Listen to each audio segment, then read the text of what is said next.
Bases dropped on a new round of SDH AM. John, hear you there. Thanks for dropping by, as you always do. Morning, Abby. It's Thursday Thoughts. And so my first thought is, in fact, this. How many of you had this happening last night?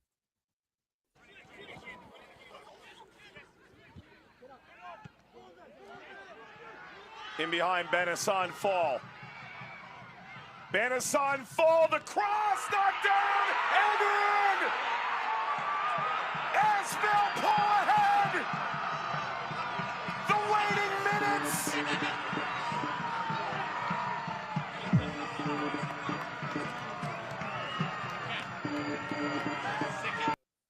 McCormick Field, the campus of North Carolina, Asheville. Asheville City, 2-1 winners over Greenville Triumph in the Open Cup last night. And along those lines, once again, thanks to our friends at US Soccer for that. Along those lines, how many of you had this happening last night? Silvetti right on him. Watch this opportunity. Espinosa! Mule! Oh, and it's put back out, and Espinosa's going to bury it! Christian Espinosa will silence Inter Miami Stadium goal!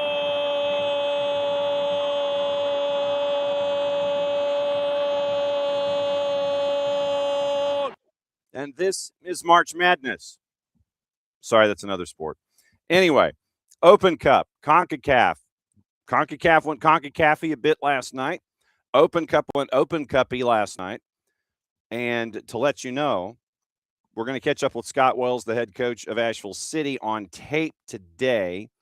Probably going to be released on social media as sound bites. It's going to be released on audio as a 1v1. We'll have it with us in case we need it tomorrow on the show. But we are stacked today. We got to get over what happened. We got to go over what happened in Champions League. Got to go over what happened in Open Cup. Got to go over what happened in CONCACAF. And that gets us to about 9:30. And at 9:30, we're talking grass. Beat 2, 3, 4, get your head out of the gutter. We're actually talking about the grass that you will see in all of the venues here in the United States for the cup that the world is chasing after coming up here in about 90 days. Dr. John Rogers is going to join us from Michigan State, and he's going to discuss integration, upkeep, all the things that you wouldn't necessarily think of when you go rolling into Atlanta Stadium, or pick your stadium, basically.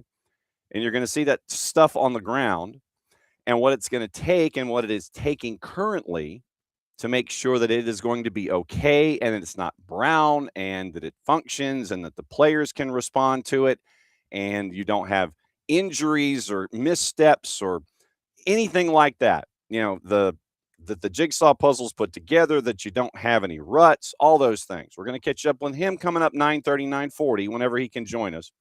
And he'll wrap up hour number one to talk about all the grass that you're going to see on the ground in this tournament and what it's like to maintain it and make sure that it's going to be okay when it comes to playing on it and when we see it. So, normally we'd sit there and, we wander in, watch something on TV.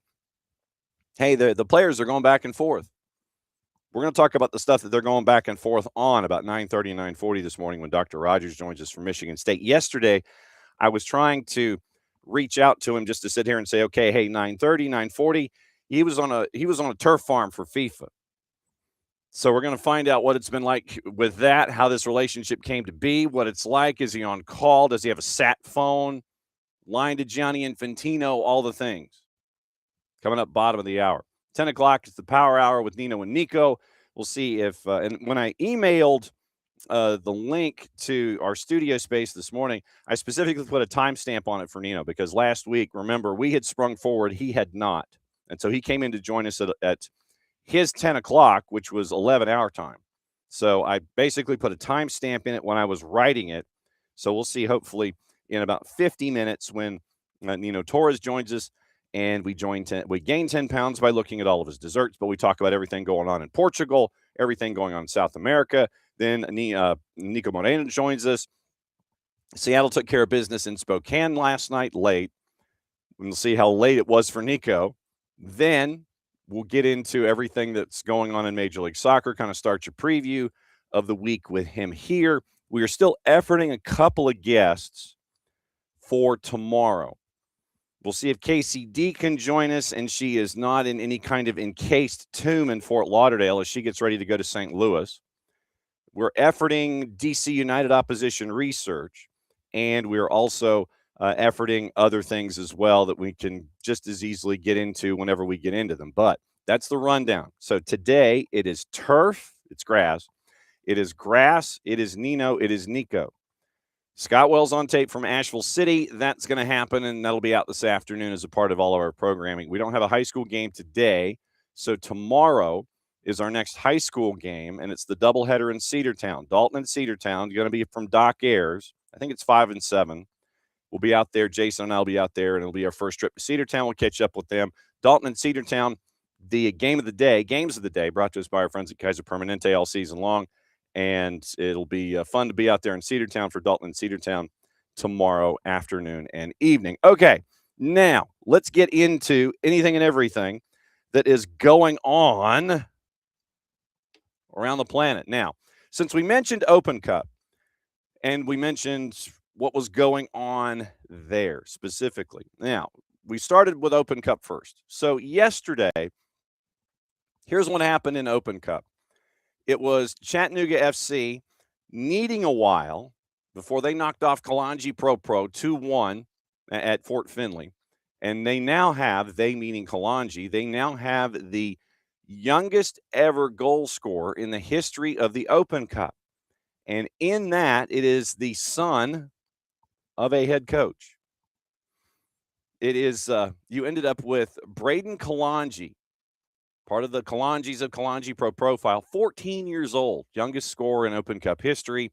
Chattanooga recovered with the 2-1 win, but obviously you get a lob after a missed penalty, loops back into the net, 2-1. Kalanji acquits themselves very well, but Chattanooga FC moves on. Chattanooga FC, they're keeping an eye on the schedule and trying to see what round 2 is going to look like. Asheville City, you heard the eventual game winner with their game against Greenville Triumph. So USL League 2 knocks off USL League 1. As if you follow Jarrett on social medias on the 280-character app, what do you think the folks in Statesboro were thinking about that one? Asheville City moves on. Like I said, we're going to catch up with Scott Wells on tape. That'll be out later this afternoon. Charleston survives against the Florida Badgers of the UPSL, took a 102nd minute goal, I believe, to get the win. Charleston gets the win 2-1 over the Florida Badgers. FC Naples moves on, no problem. Lou City moves on, no problem. Hartford Athletic shuts out the perennial troublemaker FC Motown. 1-0 beat Vistula. Union Omaha had no problems with BOHFS St. Louis, 8-0 at a -213. FC Tulsa doubled Little Rock Rangers 4-2. San Antonio, no problem with ASC New Stars. It took a while for New Mexico, but New Mexico knocked off Cruisers 2-2. And then you had the other games going on that were finals. Hang on, my numbers are not accurate here. So let's see here. Get into, it's like you're looking at numbers and they have the highlights favored, or the favorite highlighted, and they don't give you the final scores. So it was San Antonio 6-0 over ASC New Stars. New Mexico 3-2 over Cruisers. It took a while. Sacramento Republic over El Fadelito 2-0. We'll get into that one in a minute. Spokane Velocity took care of business against Ventura County Fusion 2-1. Orange County 3-0 over Laguna United. And then Valley 559 out of the UPSL. They knocked off AV Alta in League 1 at a +300. Quincy Amarikwa. Yes, that Quincy Amarikwa got the header and the goal for the difference. Valley 559 and Asheville City have been your two lower division clubs that have gotten their results when it comes to Open Cup. Now, we've got to get into what happened with Sacramento and El Farolito. It got bad. So this is through local reports that are going on in Northern California. And so last night, late after the second goal, and I'm going to, once again, I'm going to reference their reporting in all of this. And so it was reported in one of the news outlets in Northern California after the match last night when everybody was piecing their postgame together. If you watch the match itself, and it was Watson Kerr on the call, they had the late game. Their early game was Asheville. Their late game was Sacramento and El Farolito. Mission Local, Liliana Michelena, was there, and her report after 2-0, extra time, El Farolito eventually loses. Santiago Lopez, who we've had here on the network to discuss the successes of El Farolito, quote, they came to mock us after the goal, describing the initial confrontation. Sacramento player approached the Farolito bench to taunt them after that second goal. Farolito mid Johan Yabur followed him, and then everything, according to Michelena, unraveled from there.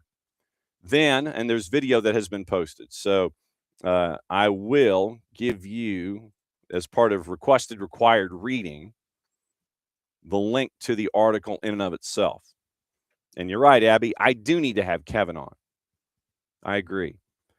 So 95 minutes, El Farolito was what we figured they were going to be. When we talked about it with the KCD yesterday, we knew they were going to be trouble. They're always trouble. You can never underestimate El Farolito. So Kevin Gonzalez, the 33-year-old keeper, was one of the big reasons. And so it was instances in transition going over the top long that was creating opportunities for Farolito. It wasn't a whole lot. Possession, I think, was 70-30 by the end of the night. So in the extra time, 101st minute, they had to play with 10. Keeper Sacre has scored a red on a challenge of Rohan Chivakula. Then Coach Lopez gets a yellow for protesting. Then you end up with everything going that way, a newly established rivalry according to Sacramento Republic. So, as it was reported by Michelena, Sacramento player taunted the El Farolito bench. Yabor takes exception. Several minutes, and like I said, the video is up on the US Soccer YouTube channel. Like I said, and it is Watson Kerr that are on the call. So you end up with a coming together, and that's the word I'm going to use. Basically, you had a lot of folks taking, they were bowing up to each other. So one staff member from Sacramento was involved, according to Michelena. Security came in. Lopez, the head coach for El Farolito, walked away with his clothing torn. Yabor, the player for Farolito, gets a red. The game never restarted, which was probably the right call because they were in the second of 4 added minutes. And there was just folks that were there in front of the benches, and it needed to be called at that point. Then once the stuff on the field was done, it goes into the stands where Farolito families were sitting. Players, and this is where the video is shown, where you have players going into the stands at Heart Health trying to protect their families. El Farolito gets 2 reds. By the time that they were done, obviously, the disciplinary committee is going to be looking at this for Open Cup because Sacramento is going to be playing in round number 2. But I think the lesson here was, once again, make sure that that El Farolito is coming in, and they're coming in very seriously.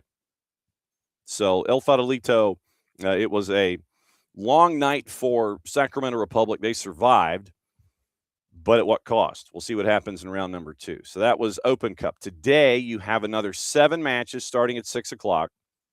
Carolina Core favored at a -263 hosting Virginia Dream. Flint City at 6:30 hosting Forward Madison. Forward Madison a -115.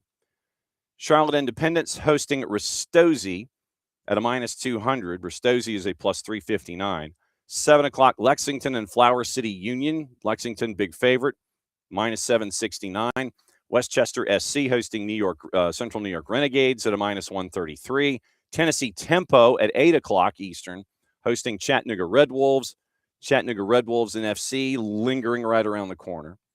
Red Wolves a -227 on the road. Laredo Heat hosting El Paso Locomotive at a plus 450. El Paso's a minus 244. So a lot of your actions early tonight. So you got early action going on in the Open Cup. Watch it on the YouTube channel. We'll get into what to watch, where to watch it, how to watch it here at the end of the show. That's Open Cup for yesterday and today. But Valley 559, Asheville City, they're the two that got the big wins from the lower division clubs. Yesterday also, we played you the highlight that sent Inter Miami home. Well, they were already at home, but they just went to the showers. So CONCACAF Champions Cup, the Triple C yesterday, it was Nashville on the away goal, getting the win in the two legs. So they advance 1-1 against Messi and friends. Club America Philadelphia Union was a 2-1 aggregate for Club America. First leg was 1-0, 1-1 last night. So Club America moves on. Seattle moves on 2-1 on Vancouver. Once again, that one was 3-0 after the first leg, 5-1 total. And then Toluca just absolutely took charge at Estadio Nemesio Diaz. 3-2 was the margin going in. 6-3 was the margin coming out. 4-0 Toluca wins. San Diego FC acquits themselves once again very, very well in the tournament. But you find out what it's like to go into the Hornets' nests that are the Liga MX Stadia. And great showing for San Diego FC. Toluca, obviously a big favorite going in to win on the night. They finished that one 6-3, and so they advance as well. And so now, looking at the Champions Cup bracket, we still have another couple of matches to sort out here before we figure out what the quarters are going to look like. But Toluca advances. They take on the winner of Mount Pleasant and LAG. We'll have the numbers for that in a second. That's upper left. Low left, Cruz Azul and LAFC. That's going to be a fun one. That's low left. Nashville SC and Club America. That is the next round in the quarterfinals. That's upper right. And then we're waiting for the winner of Tigres and FC Cincinnati to take on Seattle. That one is low right. Now, looking at the action today, Mount Pleasant and LAG. Mount Pleasant's down 3 goals. LAG's favored to win on the night, minus 227. Mount Pleasant a plus 525. Tigres on the night, they got work to do. They're the late game at 9 o'clock. They're down 3-0 at home to FC Cincinnati. Tigres on the night is a minus 222. FC Cincinnati's a plus 600. But the two MLS sides, they have their orders after the first round. Hang on. That's it. Hang on, and then LAG advances, and then FC Cincinnati would advance. But that's 7 o'clock, 9 o'clock tonight at Mount Pleasant, at Tigres for LAG and FC Cincinnati. So those are your runs for what was going on in CONCACAF yesterday. Quickly, let's get you into what happened in Champions League yesterday. And it was, we're now down to the final 8. We didn't quite have what happened involving Sporting and Bodo Glimt, but yesterday Bayern Munich beats Atalanta 4-1, 10-2 in the aggregate. Liverpool, after a bit of a slow start, ends up 4-0 yesterday over Galatasaray at Anfield, 4-1 in the aggregate. They advance. Spurs won on the day 3-2, but they were down 5-2 after the first leg, 7-5 in the aggregate. And so Atletico de Madrid moves on. And Barcelona just, sorry, Alex, thumped Newcastle, sorry, Maddie, 7-2 in the aggregate, or 7-2 yesterday, 8-3 in the aggregate.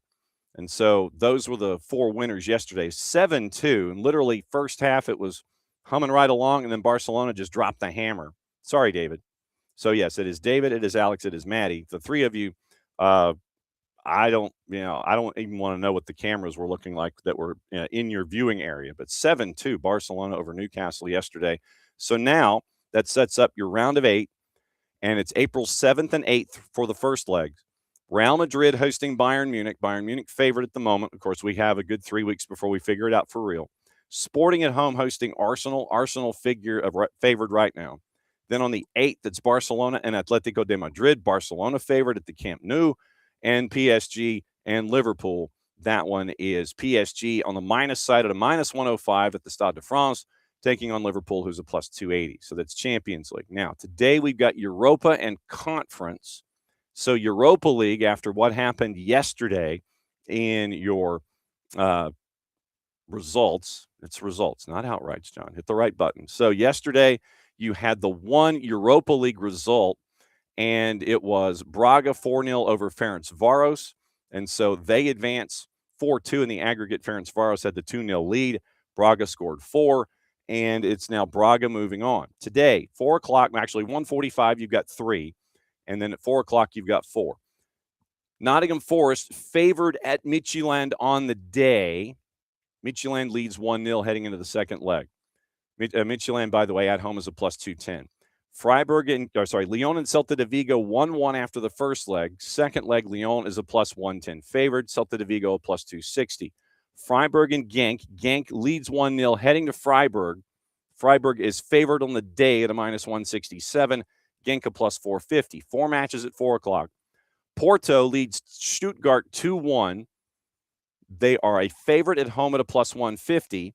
Stuttgart a plus 179. Real Betis and Panathinaikos. Panathinaikos carries a 1-0 lead to Real Betis. They are a dog of dogs on the day at a plus 750.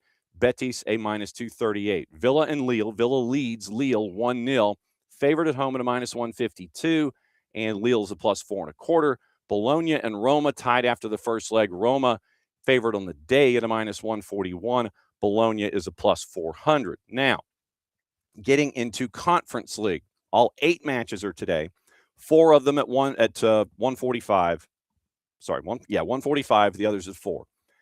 AEK favored at home big. They have a 4-0 lead on Celje.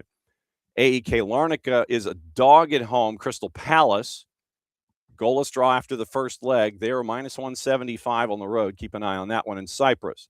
Mainz, goalless draw with Sigma Olomouc last time out. They're favored at home at a minus 303. Rakov Shestakova, favored at home, playing at ArcelorMittal Park because of size and capacity.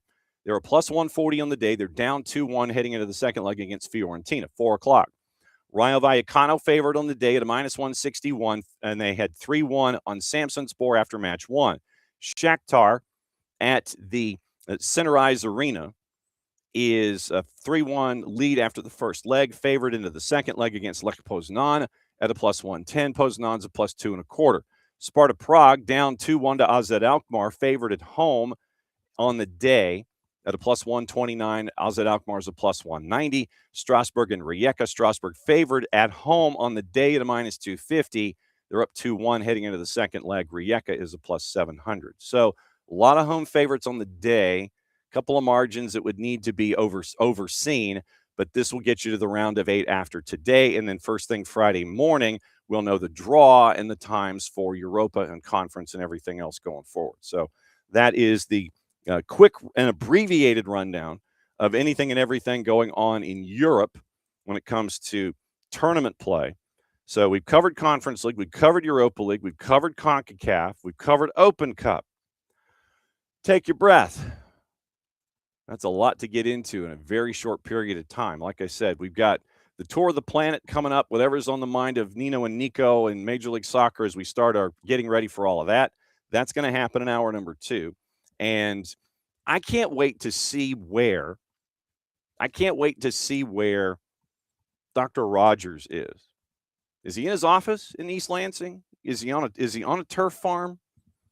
I can't wait. I can't wait for this because I'm intrigued specifically on the notion of, okay, we've got all these different stadia and all these different surfaces, but where, how do you handle each one individually? Because I would imagine you have to treat each child differently. We need to find out the grasses. We need to find out maintenance. We need to find out the lighting and all of these things to make sure that everything is in sync for everything when it comes to all the stuff that we're going to be watching happening in front of us in June and July. So I'm looking forward to this one. Dr. John Rogers III, Trey, coming up around the corner from Michigan State to talk about everything going on on the turf of everything for the World Cup. But yeah, Lionel Messi gets 900 goals on his career. And that was when you look at what all of the promise was by Messi and friends this year. We're in it to win titles. We're in it to win this. We're in it to win this.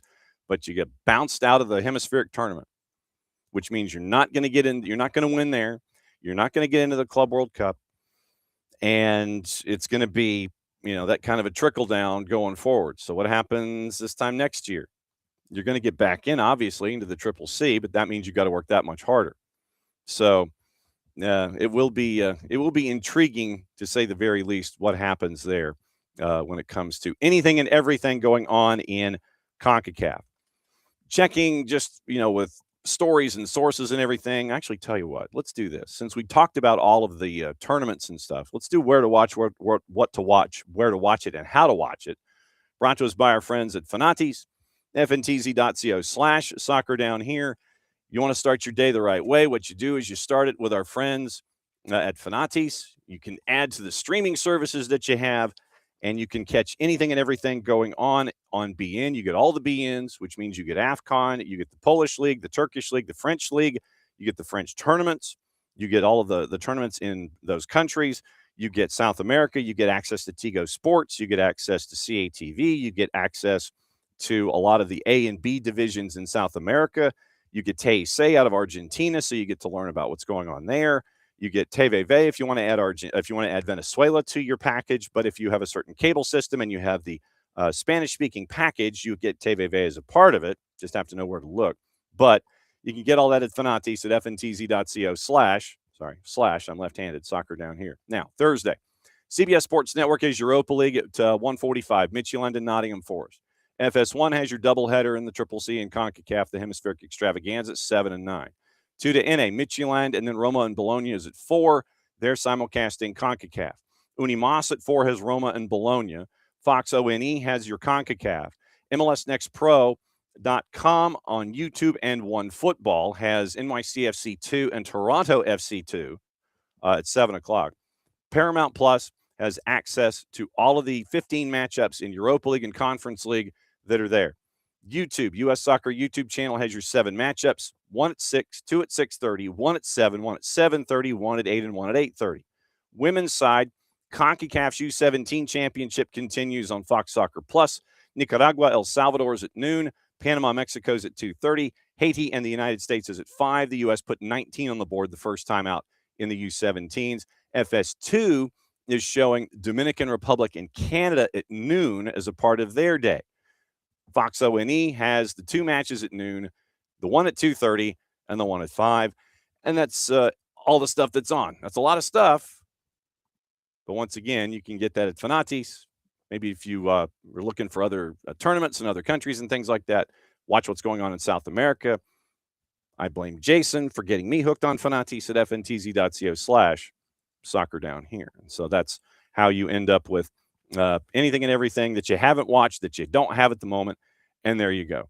So, all right. So Abby puts in news from Centennial Olympic Park. Kike Lopez, once again, becoming a hub for anything and everything. 4 themed zones. Less than 100 days out. Main stage, playground, pitch, and Georgia Street. Main stage is going to have a 40-foot video screen, 16 days worth of operating. It is going to be free with registration, running through the semifinal on July 15th. March 26th, the reservation portal opens. First come, first served, subject to capacity. And SCAD is going to be a part of something referring to the last mile experience. Beyond the park, you get SCAD, an initiative using unique art installations and wayfinding systems to help fans navigate the journey between Fan Festival, MARTA, and the stadium, Atlanta Stadium, to ensure, according to Kike, the vibe stays high even when you're on the move. So the last mile hopefully will direct you anywhere and everywhere from all points in between. So it is 16 days. So the end of June, before the first hosted match and going through the semifinal on July 15th, your 4 themed zones starting June the 12th. And Centennial Olympic Park turns into the Global Village. So Centennial Olympic Park set to become the global soccer hub for the World Cup in 2026. Okay, I heard the magic tones in my ear, which means one thing. It is after 9:35, and Trey Rogers. Now, okay, so Trey is not outdoors. He is indoors. That's the first thing that we needed to figure out. So Trey is indoors, and for this, we go to East Lansing, Michigan, and find out anything and everything we need to know about what is keeping him very, very busy. Dr. Rogers, thanks for stopping by this morning. Hi, John. Yeah, absolutely. Yeah, All I talked to you yesterday. I was in New Jersey at a sod farm, Tuckahoe, that is actually growing the grass for 3 sites: Boston, which we put in about 2 weeks ago, Mm-hmm. New York, and Philadelphia. So that's how come I got all confused.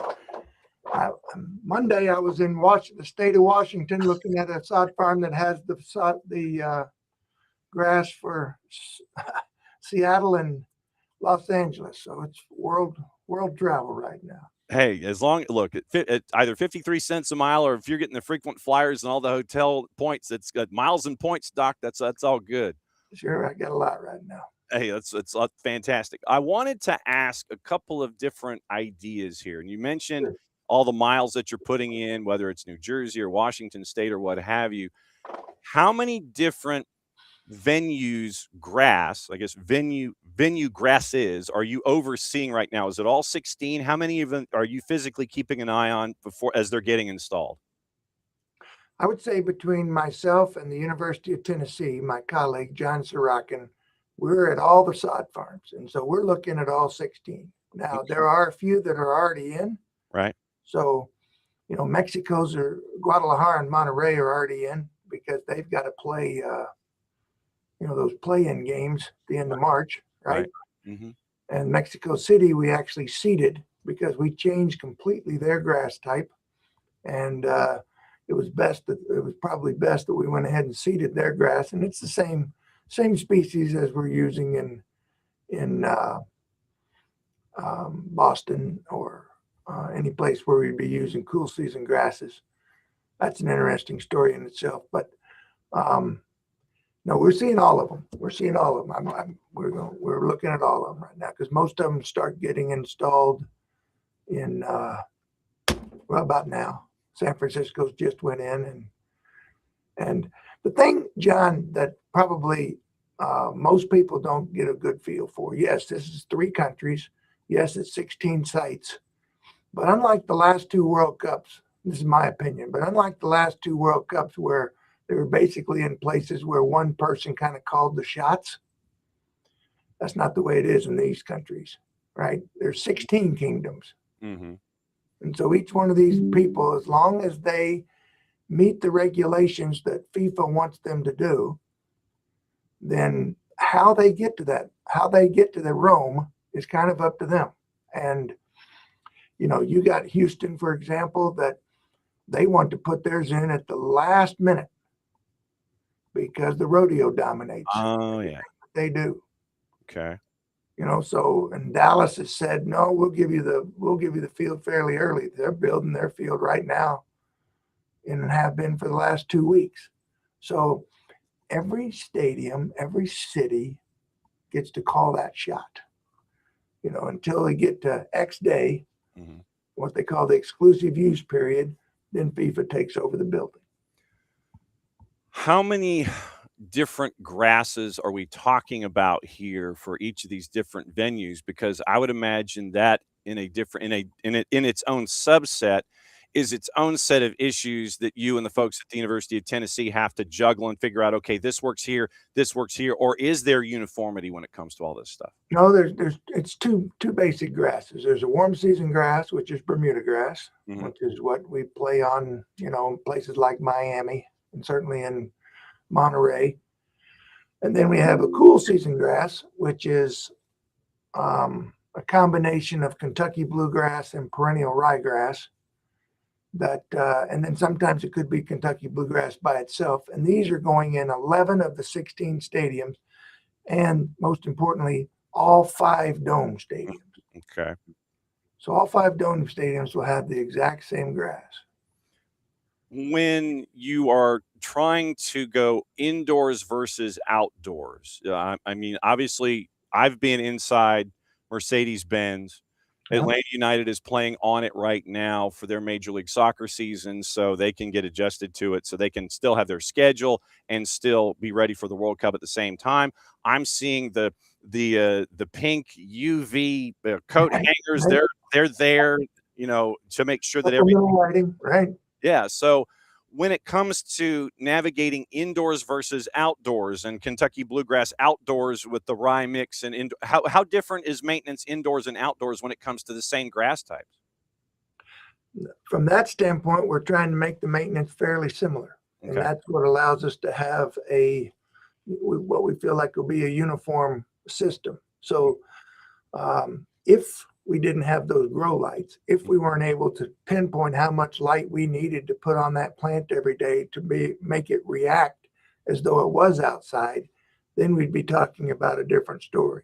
We'd be talking about potentially resodding in the middle of the tournament. We don't have any intention of doing that because of the light. The light is going to basically give us the plant the energy that it needs to recuperate and last during that season. So this has been a huge investment by FIFA to allow us to hone down on things that we knew quite a bit about, but we didn't know everything. And we needed some money in order to study that. And that's what the big investment was at the University of Tennessee and Michigan State University. We're thrilled. We're thrilled to be a part of it. What have you learned about navigating this process and making sure that the grasses respond the way that they're supposed to, and that you're being proactive as opposed to reactive when it comes to possible issues that come up or maintenance or successes? How much are you learning in this process? Oh, I've learned a lot. I mean, from my standpoint, I'm a huge turf grass guy. Mm-hmm. I would not call myself a huge soccer guy. Right. All right. So even though I did one of these, obviously back in 1994 for the World Cup, Pontiac Silverdome. So, this is my second go around with them on this.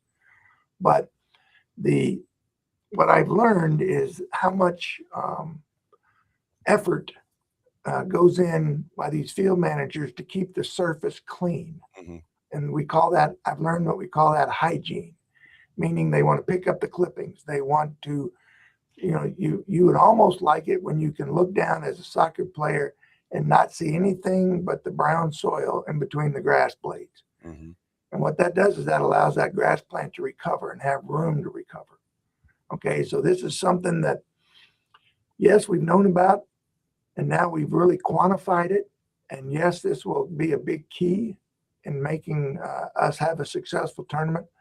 That and quantifying exactly how much light needs to go on a daily basis. And that's work that the University of Tennessee has really taken off with. We did a lot of the hygiene work. They've done a lot of the lighting work. And it's been a great team effort. You don't normally see schools in the Big Ten and the SEC agreeing on things, especially on Saturday afternoons in the fall. I mean, how regular are the conversations that you have with the folks in Knoxville? Is it daily? Is it virtual? What are the conversations like? It could be every day. It could be every hour. Wow. First of all, their head guy, John Sorokin, when we did the project in 1994, he was an undergrad on my team. He went ahead and got his master's and PhD with me and then took off down at the University of Tennessee and just built a world-class program. It was him who had the relationship with Alan Ferguson, and that's when they started the conversation, brought me in after that. And that, because it's an enormous project that I don't think one entity could actually handle just because of the cool and the warm season and everything that goes on. And this is, I guess this is going to be soccer grass for one. This is soccer grass 101 for me and for our audience when it comes for this education. When it comes to navigating these grasses and everything, how let me go back to actually the UV lighting and the maintenance. Right. So when it comes to learning about how much light it needs indoors versus outdoors and how grasses respond and all this kind of stuff, how much learning was going on? Do you under assume so you have room to grow, or do you go over the top in your assumptions and then work your way backward to come up with that level and the numbers and the all the information that you need? Do you undersell and go up, or do you oversell and try to come back to what the mean is supposed to be when it comes to maintenance? I think you do both. Okay. I think you do both. I mean, For example, if we were, when we designed a study not too long ago, we said, well, let's have no light, and then let's have to where we could put on the correct amount of light on a daily basis, and then 2 intervals in between that, so that we can potentially draw a line. So I think that's the only way we study things. We long time ago we said, if we're not killing grass, we're not doing our job in an experiment. So that part has been very clear from the start. And we're not starting from zero. Right. This light work has been around for a while. Mm-hmm. Okay, this is not, but where we got we just got the funding to be able to do the work quickly and efficiently, and that was really key. And how much empirical evidence did you bring to the table? How much, I guess, foreknowledge did you bring to the table when it came to these discussions about, okay, we've done this, and this. Here's our evidence. Here's what we think is going to happen. How big a dossier are we talking? Are we talking War and Peace when you came to the table to sit there and go, here's our evidence, and here's why we think that this will work here and this will work here? I think FIFA wanted everything based on, that they're very evidence-based research. Uh-huh. So we went back to square one in a lot of these areas, and but at the same time we had a lot of contacts, right? We this is something we've been doing. I've been doing this for 38 years and John's 25, so we knew where we wanted to go, who we wanted to talk to, who had the information that was going to get us where we wanted to go. And part of our job has been to basically guide FIFA as their kind of guest in this country. Really, you think about it. Yeah. It's our turf industry. We had to introduce them to our turf industry and show them that this group was ready to take this on. And what we haven't really talked about yet is the tremendous effort that's going to be taking place by the sod farms. Mm-hmm. Because this group is what's going to basically be transporting all this sod over this short period of time in refrigerated trucks to areas that have to be put down and they're literally ready to have a World Cup soccer game on within a couple of weeks. And so you can't do that with what's conventional sod that we might sod your front yard with, right? No. We have to do this with the product that we call sod grown on plastic. Okay. Okay, so it's all grown on a plastic sheet. And you can take your soil, which is about 2 inches, and then you establish your grass in that soil. But once the roots start growing, they hit that plastic and they stop. Uh-huh. It's a little bit like a root-bound pot, right? The pot that you pull out of a plant that you pull out of a pot. And those roots have now grown down to the plastic and basically formed almost like a box. Okay. And so we pick the box, we pick that sod up off that plastic. Plastic stays at the sod farm. Roll it up in big rolls, take it. But because we've been able to prepare it so perfectly at these sod farms, it's ready to play. And it goes under no physiological shock because we don't cut the roots at all. And the roots dive down immediately into the sand that we have at these stadiums, mm-hmm. and we're ready to go in a very short period of time. Again, I would not call this a new thing. Right. I have not watched the National Football League Super Bowl mm-hmm. in 15 years. It wasn't sod on plastic, but we were again given some research dollars to where we could carry this even further and further. So been very impressive. How many, the logistics in this sound both three-dimensional and immense to get stuff from the sod farm to the stadium itself. I would imagine you mentioned how things are somewhat geographic in nature, where the ones in the Northeast cater to the Northeast. The ones that are further away have to go a little further in distance. The logistics in this sounds bordering on the insane to make sure that A, the turf gets to where it's supposed to go, B, that the turf gets where it's supposed to go and is as pristine as it was when you packed it, and C, that if there are any issues, that everybody's got to be ready on a moment's notice at 3 o'clock in the morning. If your phone's buzzing, hey, something's wrong in Foxborough and we got a boogie, that you got to get everything done. Do we, the common folks that just watch stuff on grass, have any idea about the logistics that's engaged when it comes to getting stuff from the sod farm? up into the truck and from the truck to the stadium. Do we have any idea about how logistical crazy this is?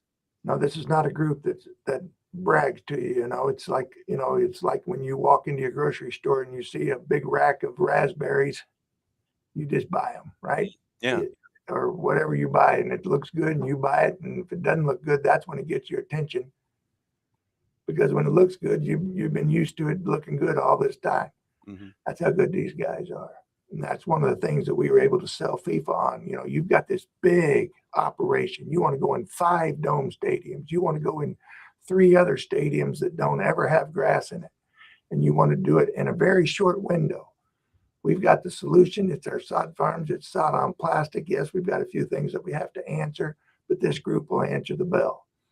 Yeah, we've got some logistic issues. I mean, one of the best sod farms for us is in Denver, Colorado. They grow the cool season grass that we need.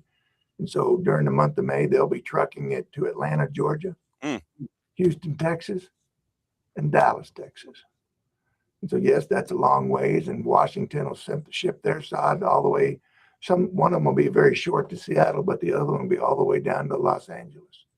But that's these refrigerated trucks. And we won't be doing anything that A, hasn't been done before, and B, that we didn't test last year for the Club World Cup. It's been a long project coming. Yes, sir. When it comes to how grass behaves, so if 11 of the 16 are cool grass, but you're dealing with indoors and outdoors, how different, and I guess this is where the natural lighting comes in versus the artificial lighting, how different do you have to massage the indoor and the outdoor of either just Kentucky bluegrass / rye or Kentucky bluegrass, indoors, outdoors, natural and artificial lighting? That seems like a bunch of variables to folks like me. Well, it is 2 things to remember. Number one, the supplemental lights really help us. Okay. Because they really mimic the sunlight that we're looking for. And the second thing is this has an end point to it. Right. Where nobody asked us to do it for 2 years. Nobody asked us for be at 365 days. This has to be in 50 days for 6 games. Okay, so not that it couldn't be in longer, but we don't have it's not like it's something that we're going to be doing 2,000 push-ups a day for the next 10 years. I don't want to know about the lactic acidosis with doing 2,000 push-ups a day for the next 10 years. I don't want to know about putting that. A lot of pressure on a lot of people, but it's not a sustainable model. Obviously, it's a tournament. Right. Trey Rogers, Dr. Trey Rogers, hanging out with us from East Lansing and Michigan State as they're getting all the sod ready for all the different venues here in this hemisphere, getting ready for the World Cup. How many people are we talking about here on the whole project, both with Knoxville and with Michigan State? You might just know the Michigan State numbers, but how many folks are engaged in this whole process to make sure that everything gets to where it's supposed to be and it's monitored and all that stuff? Well, as far as the research goes, I think Tennessee probably is in that neighborhood of about 12. We're at about 9. And, people that have been basically dedicating themselves. And some of them have left us, like Tennessee had a kid and I had a kid that we both sent to work for FIFA last January because FIFA needed people and they were through with their graduate studies and this was their dream to go to work for FIFA. So why not let them have their dream, right? So off they go. And so we've had some changes, but it's been a phenomenal experience. We got a chance to take the students over to graduate students over to London and have them give talks at an international conference. So it's been very well supported, and they've gotten to know the ins and outs of how these tournaments work. They'll never forget it. I know that John never forgot his experience in the '94 World Cup, and look where it took him after that. So it's been impressive. How different is it? And it might be night and day. It might be 180 degrees, but how different is it in preparing for this one versus how you prepared everything at the Pontiac Silverdome and everything for '94? How different are we talking in experience here? Well, we did everything in '94. We built the field ourselves. And so Tennessee and Michigan State, we're not building any fields. There are people that are actually going out and doing that. But this was so new and so unique that we kind of did everything ourselves in '94 and did all the management and kind of lived there. So that was one thing. The other thing is FIFA didn't quite have the the regulations and the requirements that they do today. Mhm. Okay, nowhere close. They didn't have a light. No, well, lights didn't exist, so they couldn't have a light requirement. Stitching didn't exist, so they couldn't have that. Vacuum ventilation didn't exist, so they couldn't have that. So lots of technologies have come on since then, and that they can dictate to each stadium, thou shalt have this in your stadium. The 10 Commandments of FIFA. How you procure it is up to you. The 10 Commandments of FIFA grass. I love this. Week 6, I would tell you.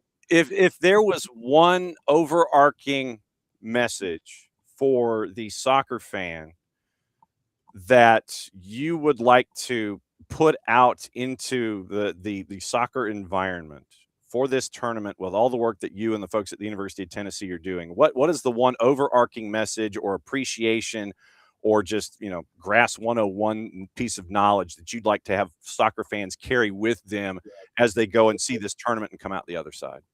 To me, that's simple. To me, that is simple. The overarching number one thing is the heroes of this World Cup are the sod farms. And the turf, how well that turf will be prepared and how ready it is to go, literally play ready when it goes in within hours, if necessary. That's the heroes of this bunch. How much sleep are you getting? Straight through, not much right now. Straight through, not much. I have learned to sleep on airplanes very, very well. So. And I imagine that between the end of the tournament and the beginning of the American football season, are you going to go to a beach somewhere and just put your feet up? I'm going to take a long vacation. Dr. Rogers, this has been fun. I'm going to try and catch up with your understudy, your number 2, the compadre down there. Oh yeah, no question. Nobody's better than John. So go get him. I will catch up with John, and I can't thank you enough for dropping in. Got you out before your 10 o'clock appointment. Go get some brunch, and we'll be keeping an eye on all that green stuff that you and your staff are keeping an eye on for us to make sure that the World Cup goes off as it is. I can't thank you for your time, sir, enough. This was fantastic. It was a great learning lesson for us. Thanks for dropping by the morning show. Anytime. Thank you. There goes Dr. Trey Rogers. So there's your grass education, grass 101. For all that green stuff that we go and we see, that hopefully got you in the doors to what Michigan State is getting into when it comes to anything and everything there with FIFA. So he has given us that door, and I don't know if he's going to catch up with Dr. Sirotkin at Tennessee, but since he said that they're like the hygiene part and that Tennessee is the quantifying part, I may use that information to try to talk to Dr. Sirotkin and find out what's going on in Knoxville and see how the difference is with what because, I mean, literally we walk in the door and we see green stuff. But the whole idea of, okay, the green stuff is here. And for those of us that get to go in the building on non-play days, and you see these coat hangers that have the UV lights, and they're probably 7 feet off the ground. How did they come up with that height, that wattage, that length of time? And that was why I wanted to ask the question about, okay, do you undersell and work your way up, or do you oversell your thought and then dial it back? How much of it is a 50-50 proposition when it comes to, okay, we're not putting enough on, we need to jack up our voltage, and okay, we put on too much, we need to dial it back. How much trial and error has gone on here? That was what that's why I wanted to ask Dr. Rogers about that. He mentioned the stitching, because there have been tournaments where you sit there and you roll out the grass and you see big chunks in the in-betweens and the ruts that come in where the seams aren't sewn well enough. And there have been plenty of tournaments where you've had artificial grass pop in and you've had the seams and you see ruts and all this kind of stuff. So literally it is the stuff that they're running on that you want them to do as fast as possible, look as natural as possible, And the fact that they're doing it on plastic, and the second it hits the plastic, that's when they roll it up, put it in the trucks, and move it. And that's why I figured every stadium was different. Every surface was different. And he mentioned that 3 are going from no grass, period. One of those, I would imagine, you'll see Jerry World. It's probably Jerry World, Houston, and Atlanta, going from no grass to grass. But Atlanta has the history of it. Houston has history of it. Dallas has history of it. So at least there's that knowledge base there of, okay, here's what we've got to do. And we stitch it together and we bring in the grass and we know what it looks like. So to be able to talk to Dr. Rogers as a part of this and get his perspective, and now we're going to go to Knoxville, and I'm going to knock on Dr. Sirotkin's door and find out what his mornings are like. So we have at least an appreciation, or at least an understanding about how green is green, how you keep it from going brown, how it responds the way it's supposed to respond, how the bounces are true, how much you water, all those kinds of things. All these different variables that we don't get. Like I said, as far as the UV coat hangers, that's in those long strands of UV lights, that's what we've seen inside Mercedes-Benz. Pink light, 7 feet off the ground and down in various stages of approach, whether it's 100% straight down and then it diffuses as it goes out and out and out. So that's half the story. I guess this behooves us now to go get the other half of the story from the SEC. And so I can't thank Dr. Rogers enough. And I hope, Nick's, I will ask Jason. Nick's comment, I will ask Jason. Nick's is asking if the players have commented on playing on grass in the first 2 games in the Bend. Jason and Maddie have been the ones that have been up at the Children's Healthcare of Atlanta training ground. And I will ask Jason if the players have been asked. If not, maybe we should ask them and find out what they think. So, and there's also the possibility of, and she believes that is absolutely true. Yeah, Abby. Yeah. And so you had Club World Cup learn. I think what you had is you had Club World Cup learn from She Believes, and now you're going to have World Cup learn from Club World Cup, as Dr. Rogers had mentioned. So that was kind of, what we're staring at when it comes to what you're thinking about it with grass. And so literally that was why when Michigan State came to the table and they were like, okay, hey, would you like to talk to him? I'm like, yeah, because there's a lot we don't know. I think a lot of times we just wander into a venue and we sit there and we go, okay, this used to be turf and now it's grass, and bang, magic happens. And so I kind of wanted to get into the culture behind the horticulture and find out what Dr. Rogers had to say. And like I said, we've gotten the hygiene part from him. So we'll get the quantifying part from Knoxville and find out his staff of 9 going around the world, going from one end of the U.S. to the other, trying to figure this stuff out. That to me is crazy, that it's a staff of 9 and that Dr. Rogers has learned to sleep on planes. It's one place I can sleep. Everybody else like, I can't sleep on a plane. I can sleep on a plane. I can go to sleep on a plane and be out. Literally, it'd be like bang, pre-flight instructions, bang. That's how it is with me. It is after 10 o'clock, and that means one thing. We go from East Lansing, Michigan to Lima, Peru. And we get to catch up with our buddy Nino Torres, who has not sprung forward yet. Yellow, yellow, yellow. What is up, my brother? Yellow, Soccer Down here, fans. It is Nino Torres here with you today in this massive Thursday. We're absolutely loaded, man. We are absolutely loaded, and it's a wild Thursday, man. As wild as the African Cup situation. Yes, we did discuss that briefly, and we did have the 6-minute soundbite from Dr. Patrice Motsepe, but we didn't want to run the full 6 minutes. We have topics. We got a lot of trouble to get into, and since you mentioned, I'm gonna skip ahead, and we talked about. I'm going to go to topic 4, which is your AFCON topic. I'm going to go here first, considering that you kind of mentioned it a little bit when we kind of got into it here. But Dr. Motsepe came out with an official statement yesterday and was trying to explain why they did what they did, meaning CAF. So headline number 4, The incredible story of the African Cup, Morocco, the new champions, because of what? And literally, we went into the laws of the game, and we looked at 5.2. We looked at Law 5.2 yesterday, and then trying to balance that with CAF 82 and 84. This is, I mean, what you have done is you have put a massive asterisk on this championship, and for the tournament, for what it was a tournament, and you had great Cinderella stories and everything, but you have now taken that stamp and you've just gone and put a big asterisk on it by flipping it the way that you did, and you waited 2 months to do it.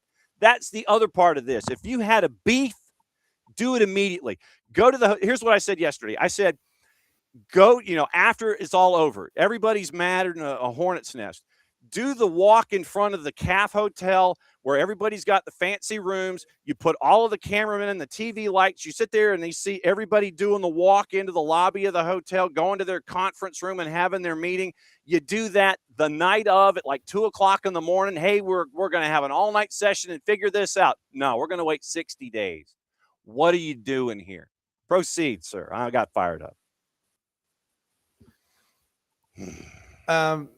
And with all, I mean, I love all my African friends. Got my friends from Ghana. I got my friends from Senegal, from Eritrea. But you guys, your conference is probably the number one when it comes to be dirty. All right, when it comes to corruption, when it comes to all the kind of things that we don't want to talk when we talk about soccer, but it's the truth.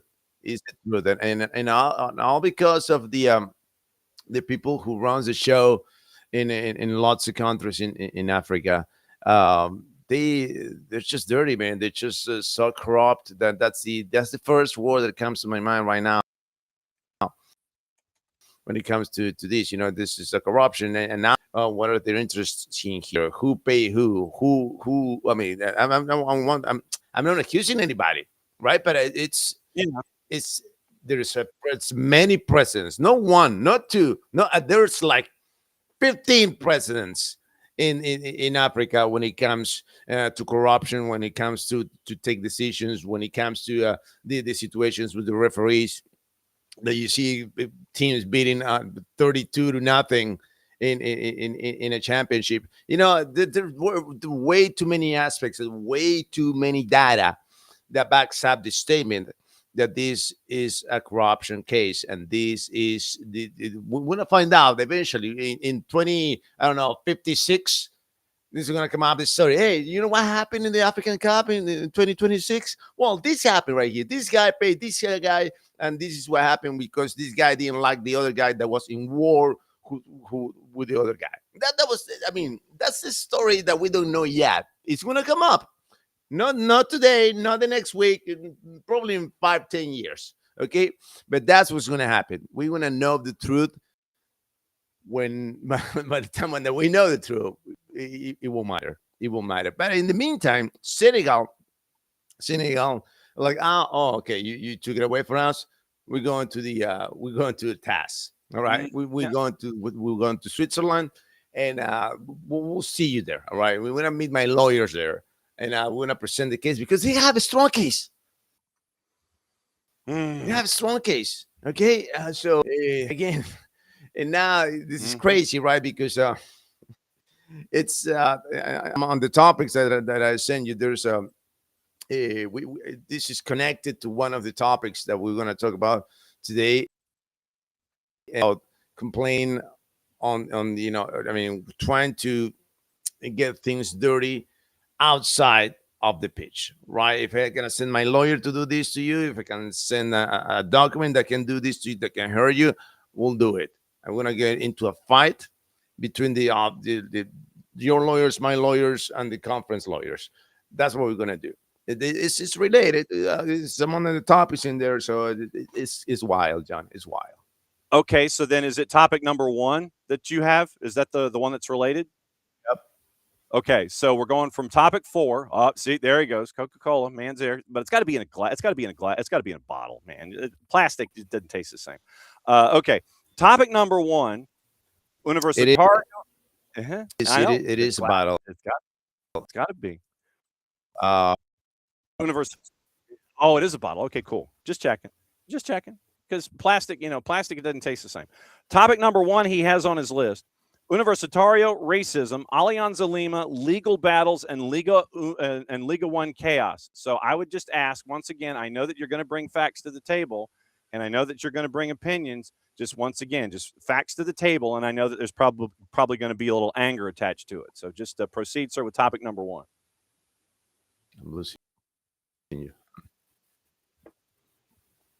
I got you. You're fine. I got you. Yep. Topic 1 is where we are next. So, tell you what. Dump out and come back in. Let's do this. So let's have you come out and come back in, because if you can't hear me, let's do this. So let's do that. And so we'll bring him back in, because I felt that wobble. I saw it on camera.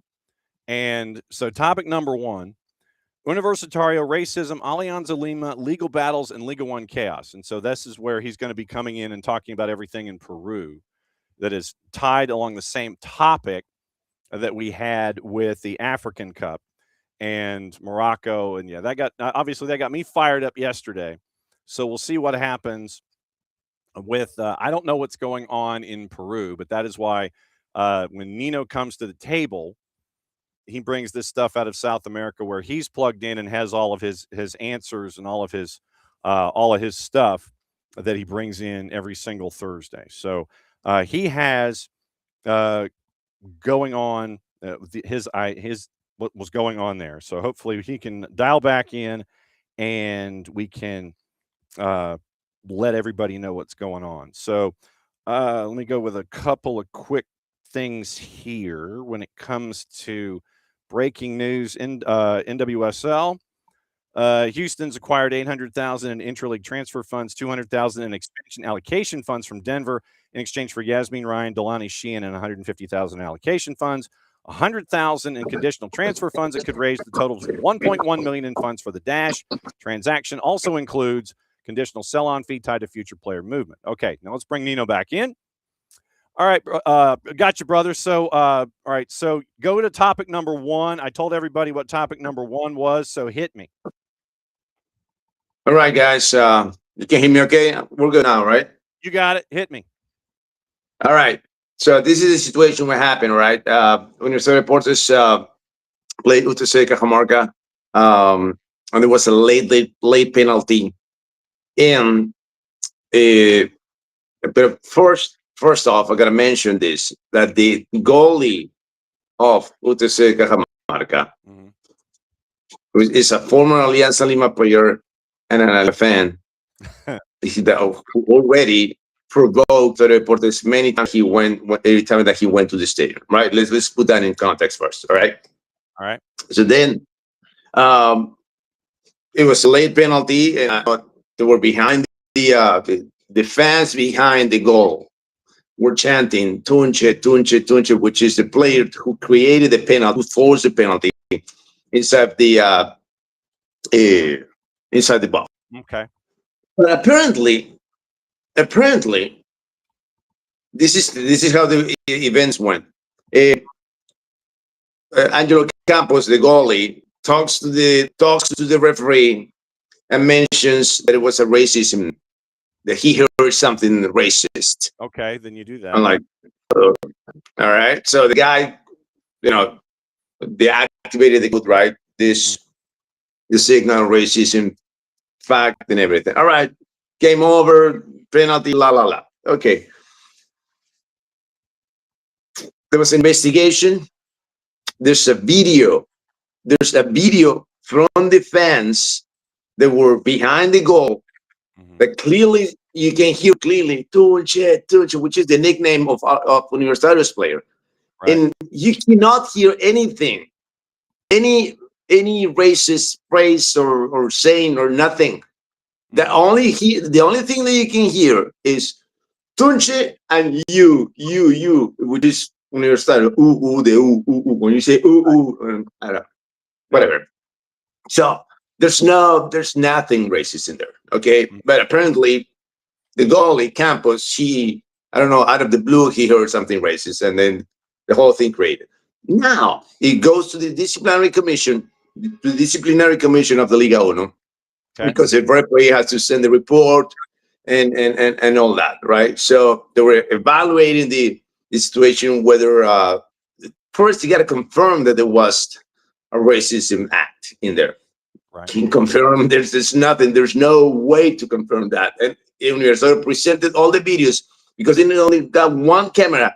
You got like, I mean, how many, like every single fan that could help, they send them the videos. They send, hey, this is the audio, this is what we said, this is everybody cooperating, right? We did not say anything racist in here. And you get like at least, Universal has at least 10 video footage with the audio that where you cannot hear anything racist, okay?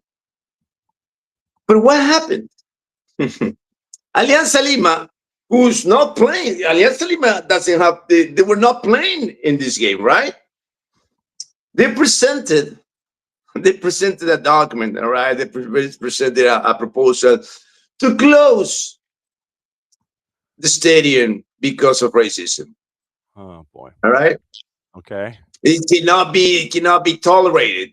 And all the legal representative of Alianza, the president of Alianza Lima, I don't know, there are like 3 more people from Alianza Lima on all the media, all the outlets talking about this, the racism, this and that.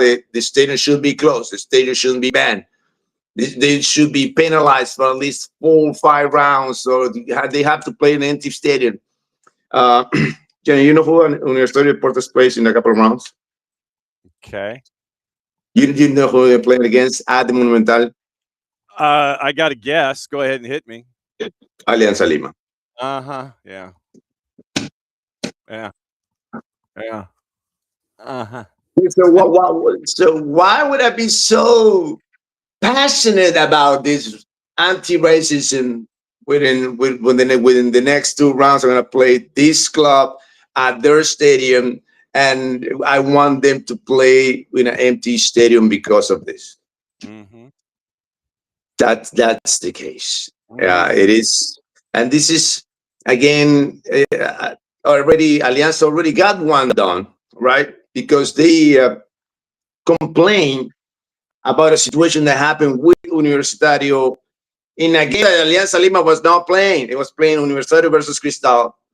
And they sent the document, they sent the protest saying, no, why this is not allowed, why this, and that. So they penalized 2 players from Universitario and the coach, suspended for the next 4 rounds.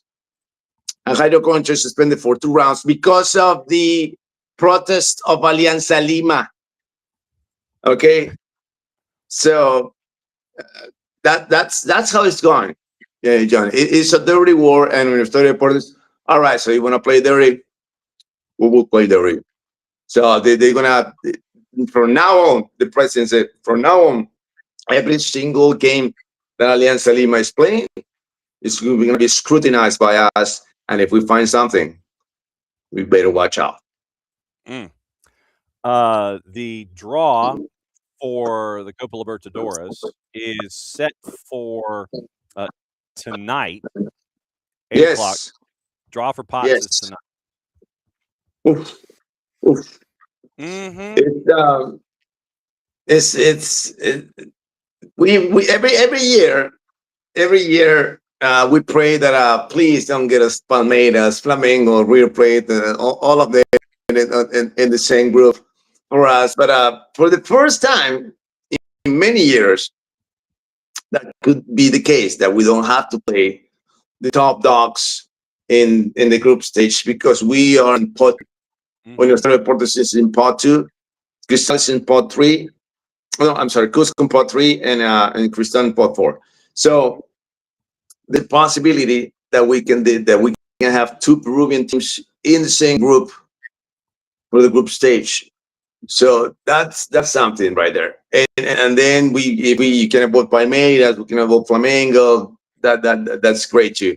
So we'll see how it goes. We'll see how it goes tonight. But there's high expectations on the Peruvian side for this Copa Libertadores, and hopefully we can make finally a deep run. I don't know. I don't know how deep we can go, but Here are the pots. Flamengo is it's basically they're ahead of the top of pot one. Palmeiras, Boca Juniors, Peñarol, Nacional, Liga de Quito, Fluminense, and Independiente del Valle. That's pot one. Universitarios in pot two with Lanús, Libertad, Estudiantes, Cerro Porteño, Corinthians, Bolivar, and Cruzeiro.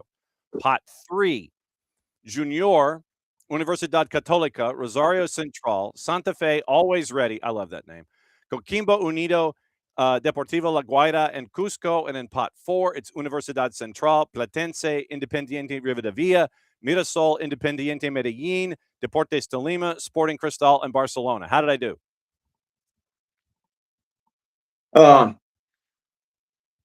We'll see, man. We'll see, Johnny, how we're doing. Hopefully, we get a decent group, man. Hopefully, we get a decent group, and fingers crossed, man. Fingers crossed. I was watching that one tonight closely. Please don't give me two Brazilians in one group, and we'll be happy. Oh, man. Okay. We talked a little bit about Champions League in hour number one, but I wanted to lay out and have you have most of it. Sporting with the comeback of comebacks against Bodo Glimt. And that was wild TV to watch. And our voice of the Liga Portugal here on Fubo TV. So you say the end of the Cinderella story, Sporting CP could go all the way, ? Lay it on me. It was one of those wild nights in the Champions League. We from time to time we have those kind of nights. We got these incredible comebacks in the Champions League, and the 3-0 looked really kind of complicated, not just because of the score that they had to overcome, but because of how good Bodo Glimt was playing, right? But like it usually happens with Cinderellas, this midnight, and yeah, you run out of luck. You run out of luck, and you face insanely focused and insanely effective Sporting club side.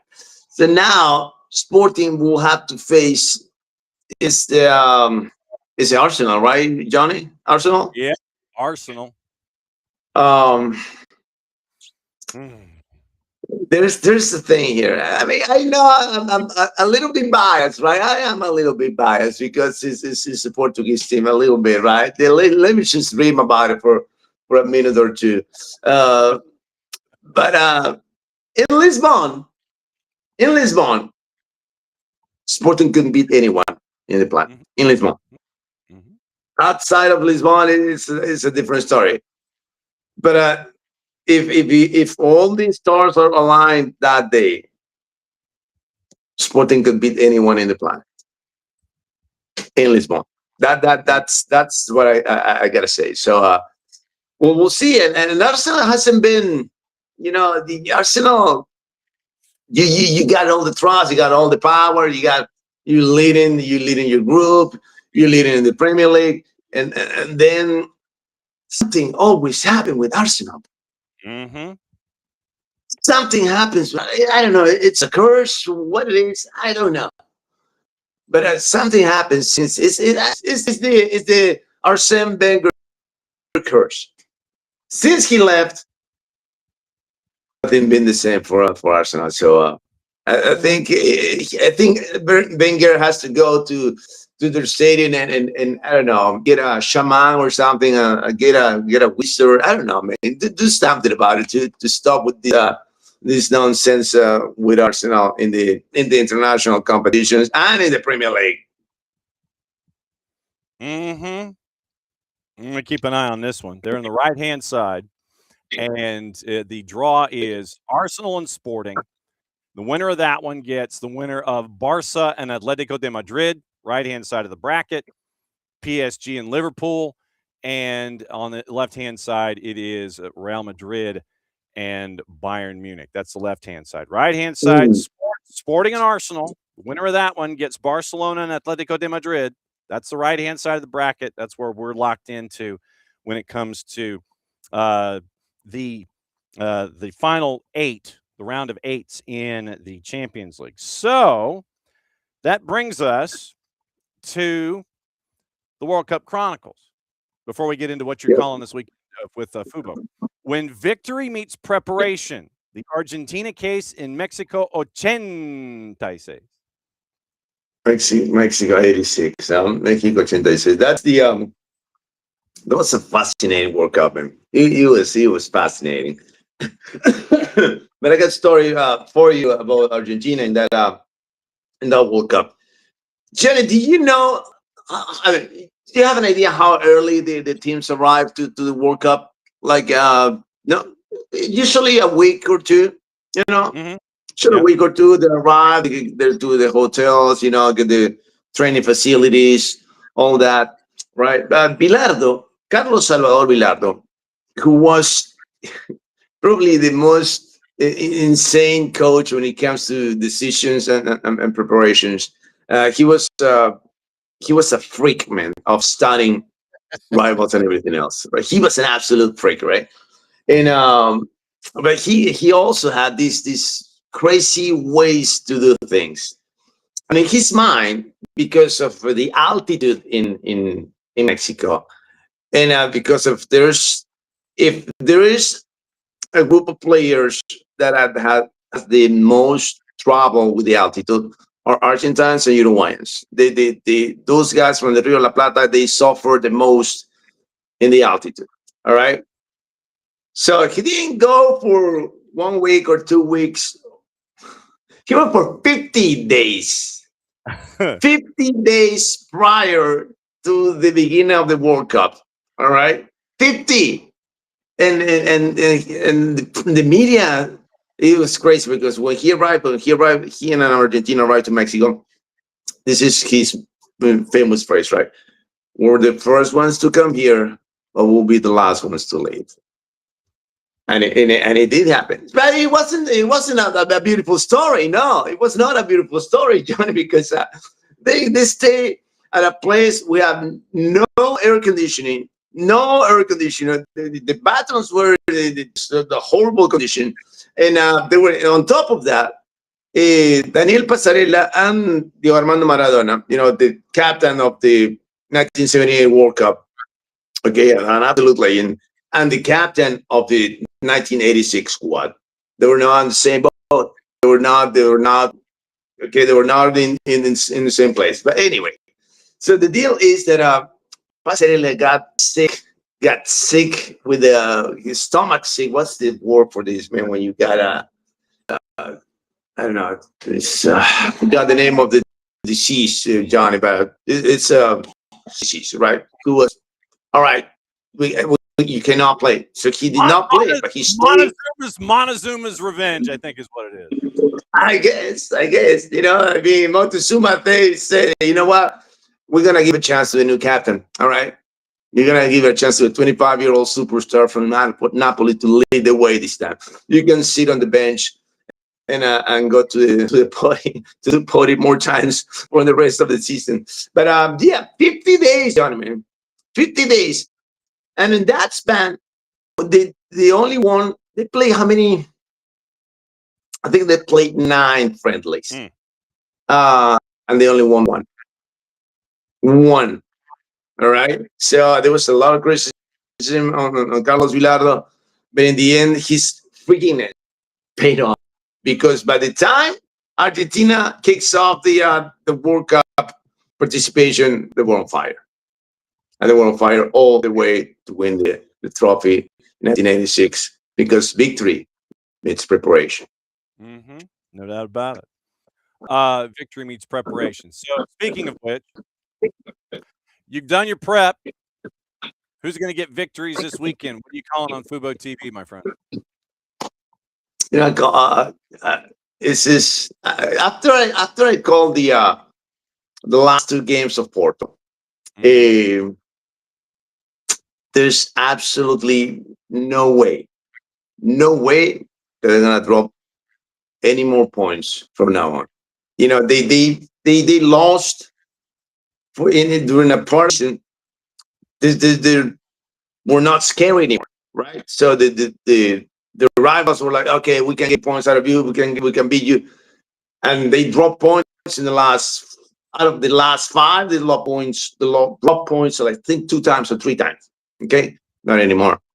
Not anymore. They're back. Their solidity is back. You know, they have this kid, Johnny. You gotta watch it, man. You gotta watch this kid, Oscar Piatusewski. Okay. He's a Polish winger from Porto. The kid is sensational. And it's crazy, right? So they lost the 2 strikers, the starting striker and the backup striker. One of the only is gone, and then look, the John is gone. So Porto's not playing without strikers, and they're playing even better without the strikers. And that's when you say, all right, it's meant to be. It's meant to be. If you score more goals without your strikers than with your strikers, it's meant to be. Porto is a plus 114. They're the last match of the weekend against Braga. Braga's a plus 250 at home. And right now, the standings, as they are in the Liga Portugal, Porto is 7 points clear. Sporting obviously has a match in hand, so the margin probably is going to be 4. Right. Benfica's already played match week 26, and they're at 62 points. And this means, of course, that we have to watch you on Fubo TV, because that's the way we get to once again see and hear the tones of our man in charge of everything Fully Loaded, and have the conversations with him on Fubo TV, back where he belongs, discussing everything Liga Portugal. Love you, my friend. It's great to always see you and catch up with you on these Thursdays where we are Fully Loaded. Be safe, save the pipes, enjoy the Coca-Cola in a bottle, make all the desserts, make us all 10 pounds happier. Gold belly, gold belly, gold belly. We got to Gold belly. That's the one, man. Thank you, Johnny. See you next week, guys. Appreciate it, man. There he goes. There's Nino. And we got to get Nino's desserts on Gold Belly. We have to. Because that way we can get him shipped from there, frozen maybe, get him shipped here. See, now what would really be cool is if we figured out a way to ship the desserts frozen up here for like Masters Sunday, April the 12th. Masters Sunday, if we got them shipped up here, because speaking of Gold Belly, we went ahead and dove in and got the big Masters pack where they give you the barbecue and the egg salad and and all of the salad sandwiches that you can get at the Masters. We got that. We're getting that box shipped to the house for Masters Sunday. We're going to have the party. We're going to have a blow up.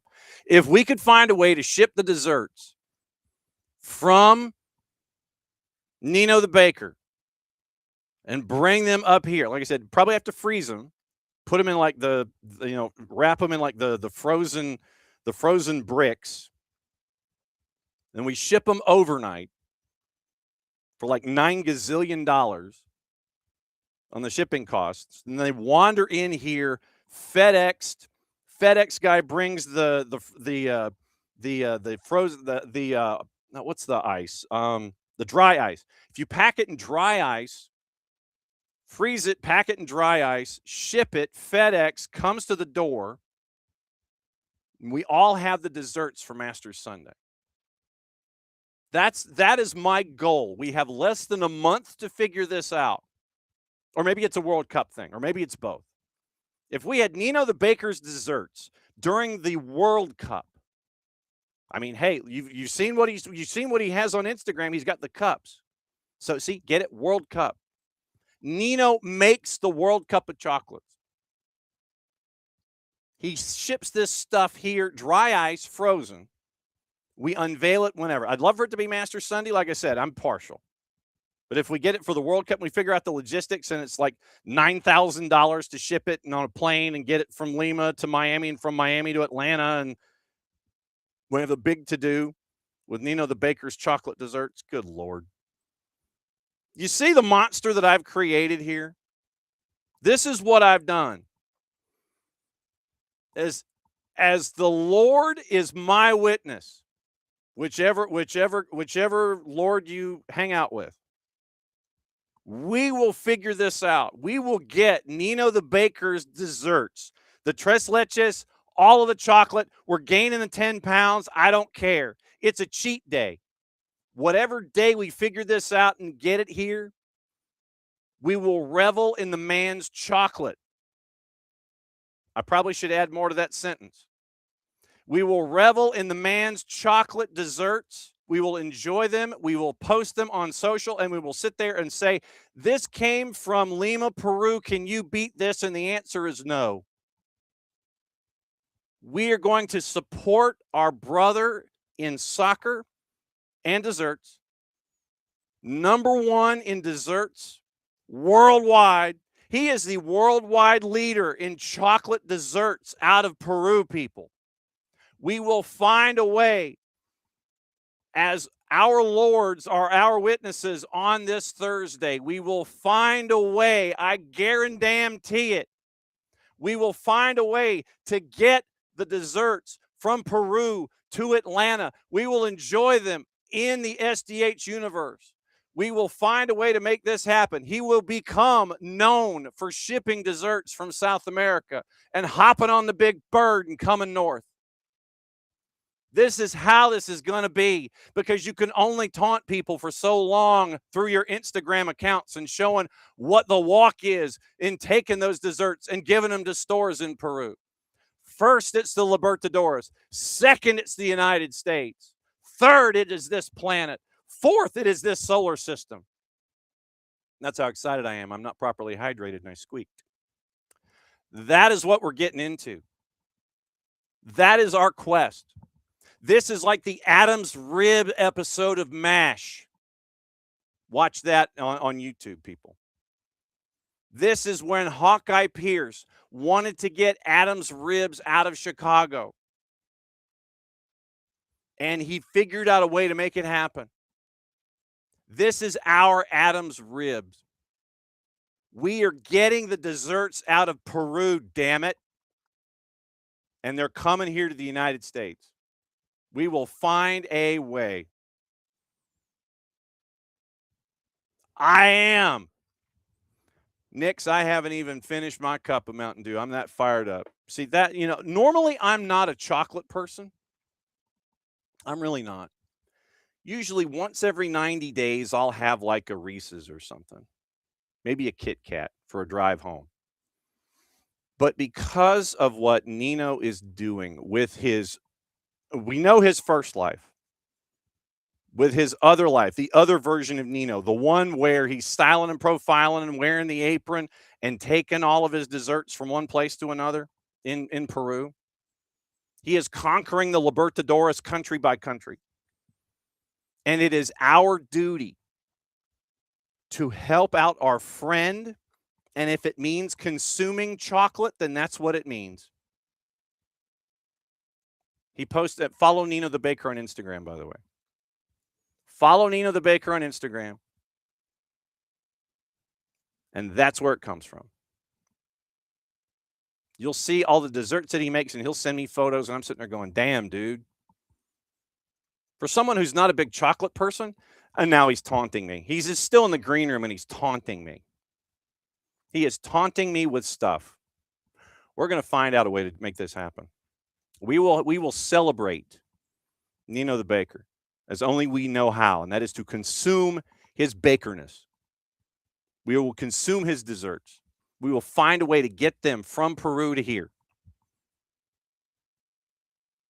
As our separate gods are our separate witnesses, we will make this happen. We are here to support our friends in need, and we are here to support our friends in dessert. We will find a way to make this happen. See, and that's the problem, Nix. We don't know what the tariff levels are. Jason has all of the important questions this morning because shipping is going to be a bitch. But we love what Nino is doing. We're going to figure it out. Alex, if I could anoint folks to sit there and make this happen, like I said, this is evolved into our Adam's ribs. That's what this has done. It has evolved into our Adam's ribs quest, and I'm Hawkeye Pierce. Before we get out of here, I will find the YouTube link to that MASH episode, and I will post it in the Twitch page. This is our quest. This is our Adam's ribs, people. Hawkeye wanted Adam's ribs out of Chicago. We want Nino the Baker's desserts out of Lima, Peru. We're going to make this happen. I don't know how yet, but we'll figure it out. I know dry ice is involved. I know tariffs are involved, but we'll figure it out. Man. Crazy. See, now he's got me jonesing for chocolate. I hope he's happy. Like I said, I'm not really a chocolate person. But because of all of these pictures that he posts, this is what we're getting ourselves into. This is where we are with all of this stuff. And so, Niko running a little bit late. Understandable, considering it was a late night last night with Open Cup. He'll be here in a bit. But, yeah. Yeah, so, I mean, look, when, like I said, when we are taunted by desserts, there's only one thing that we can do, and that really is to consume those desserts. That literally is what we must do. We must consume the desserts. We must help our friends. But yeah, go to Nino the Baker on Instagram for those of you, and it is Nino the Baker, all one word, and you'll see what he makes in his spare time when he's not calling matches in Portugal. He does desserts, and you follow him around, and all that kind of stuff. So, that's where we are. And so now I'm jonesing for chocolate. I don't know what kind of chocolate we have in the house, but we will most certainly find out. And so it looks like Dave Johnson's going to be joining us tomorrow at 10:30. And that'll be our Oppo research for getting ready for DC United and Atlanta United. And let's see. So here we go. So hang on, send a link after the morning show is done. Okay. All right. So Dave Johnson's going to join us at 10:30 tomorrow. So that's what's shaping up. All right. Now, let's go to Seattle. And I don't think that Niko made it to Spokane last night. I don't think he made it to Spokane. You went to Spokane? Oh my God! That's why you're dragging this morning. Okay, it is 42 after the hour, and he's probably on cup number 3. Are you on cup number 3, my friend? Hey, what's going on, John? Hopefully, I don't have any lag because it's a coincidence that I'm up. This is actually cup number 1. I'm up because my wife, she's the hero today. She saved the show because I got here at 4:30 in the morning. So I have about an hour and a little bit of sleep. And she just happened to say, hey, do you got something going on this morning? And so here I am. Wow. But I am in no sleep. Cup number 1 of coffee, but excited after a huge win for the Sounders in a venue that was extremely interesting. So I'm excited to talk to you, but I want you to run the show as you always do, John. So let me know where you want to start. Okay, so I'll start with the interesting venue in Spokane last night. Lay that out for us. We know what happened at the end of it all, but what was it like there last night? It was phenomenal. Am I coming on okay? I feel a little bit of it sounds good so far. If you do, then we'll change it up, but you're good so far. Excellent. Look, the venue was very intimate, and he felt very Thursday night football because apparently this stadium is a high school stadium. Sure, You have the velocity that play there, but in the region, in the city of Spokane, this is used for big high school matchups. It's like the one nice stadium that you go to when there's a big high school game, and so it had that sort of feel. So for the Sounder fan base, it felt a lot like a Starfire game, just a nicer type of Starfire. But it was phenomenal. The people, the crowd was great. We did a pregame show at Flat Stick Pub there in Spokane, and people really came out. There was tons of people. You could see the rave green kind of take over the city. I heard from Paul Rothrock that his sister told him that just about everybody in Spokane had at least 2 Sounder gear walking around the city. So it was an atmosphere, right? I thought it was great. It was very interesting. But what really came out to shine in this particular game was the sound once again find a way. It wasn't perfect. It hasn't been perfect. I think that Brian Spencer looked annoyed, sounded annoyed about the fact that his team hasn't been able to control games better, control the possession, really be a team that dominates or that it probably the game plan the way he wanted. Because in this particular game,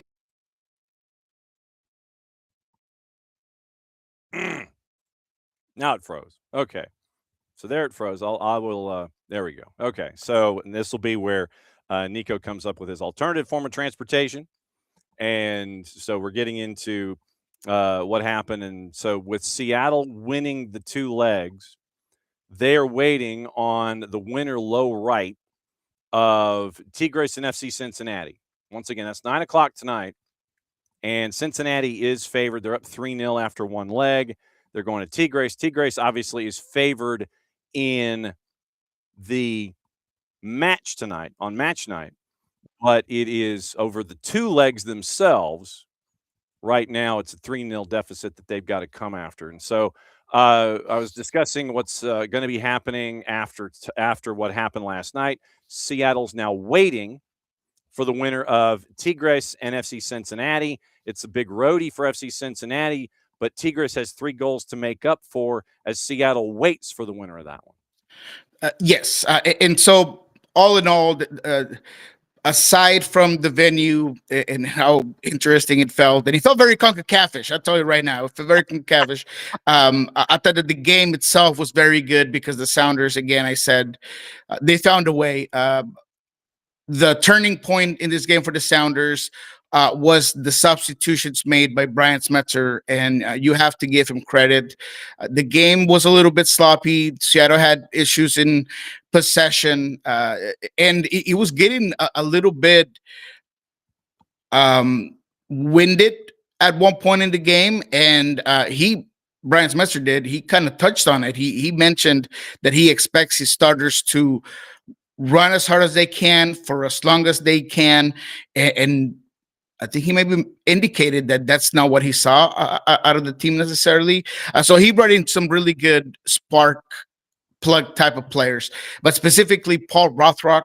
That's his job. He's been doing that from the very beginning with this club. And as soon as he came in, he was the difference maker. But the big story was Peter Kingston. Peter Kingston, it was interesting to see Brian Smetzer trust a guy like Peter Kingston that isn't necessarily a part of the team in terms of not having a first-team contract. He's extremely young, but the kid came in and put in the shift. I mean, he was involved in both of the 2 out of the 3 goals that happened there at the end. The first one is a phenomenal move that he gets out of being pressured by 2 defenders. He gets to the end line, puts in a great cross, and Danny Musovski puts the ball away. So Peter Kingston shines. Paul Rothrock was given the man of the match per CONCACAF, but even Paulie Primetime said, look, I thought Peter should have got it there. So it was very Seattle-like in that there's always these unsung heroes, and the Sounders just know how to develop center midfielders. I mean, we've been talking about Snyder Brunell for, the entirety of the season. And now we're talking about Peter Kingston, another player from the pipeline that is going to come in, perform, and is likely going to get a first team contract. Crazy that, we're in 45 last night. And so I think he was probably playing at 78 speed, even if he was listed as number 45. So big win on the road. And you move on, and now you wait. You figure out what it's going to look like, if it's going to be Cincinnati or if it's going to be Tigres. Now, with that being what it was last night, your starting lineup, once again, just as a refresher. In net, Stephen Fry, Nuhu, Jackson Reagan, Alex Roldan, and KKR at the back. Brunel and the other Roldan in front of them. 3 midfielders, Ariela Rusnak, Ferreira, and Osaze de Rosario was your starting 11. On the bench, you had Musovski, who scored, Rothrock, who scored, Andrew Thomas. You had Max Anchor, Cody Baker, Georgi Munungu, Nikola Petkovic, Sebastian Gomez, Antino Lopez, who was also signed, and that made news heading into this matchup, and then Peter Kingston. Coming into this weekend with Seattle, how do you think that midweek may or may not even affect the matchup that's going to be going on at Minnesota, 2:30 Sunday afternoon? How different do you think it's going to be? It's going to look very different in Minnesota. It's going to look a lot like the San Jose game. And if there has been a newfound equation that Brian has been able to put together, and it results in wins, especially road wins, it has been trust in the depth of his team. Look, we talked about how this team had a high floor, how the chemistry and the continuity was going to be important for this team to hit the floor running. And it has absolutely panned out that way.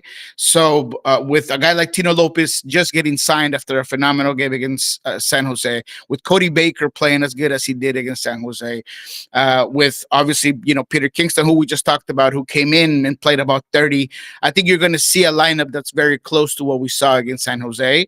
Now, this is me thinking in the brain of Brian and kind of going with what we've seen so far, because we've yet to see a training session so far, obviously, after the game last night. But I do think that there's going to be a heavily rotated team to allow this starting 11 to get some rest and continue to put this last part of the roster or the deeper part of the roster to continue to perform, and for Brian and the organization to see what they can get out of a Nikola Petkovic, out of a Georgi Munungu, who didn't play last night.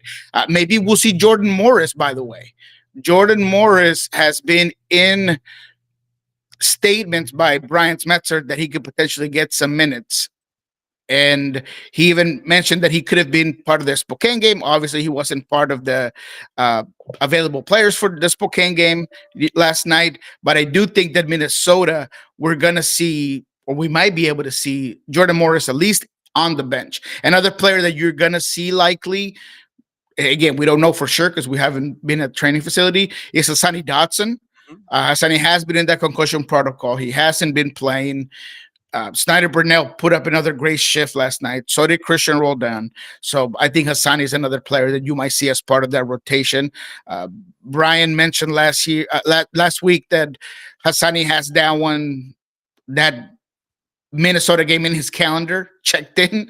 I'm sure that he wants to go back to Minnesota and give that team the business if he can help it. So that's how it might look different. Okay. The rest of CONCACAF, we kind of glossed through in hour number one the scores from last night.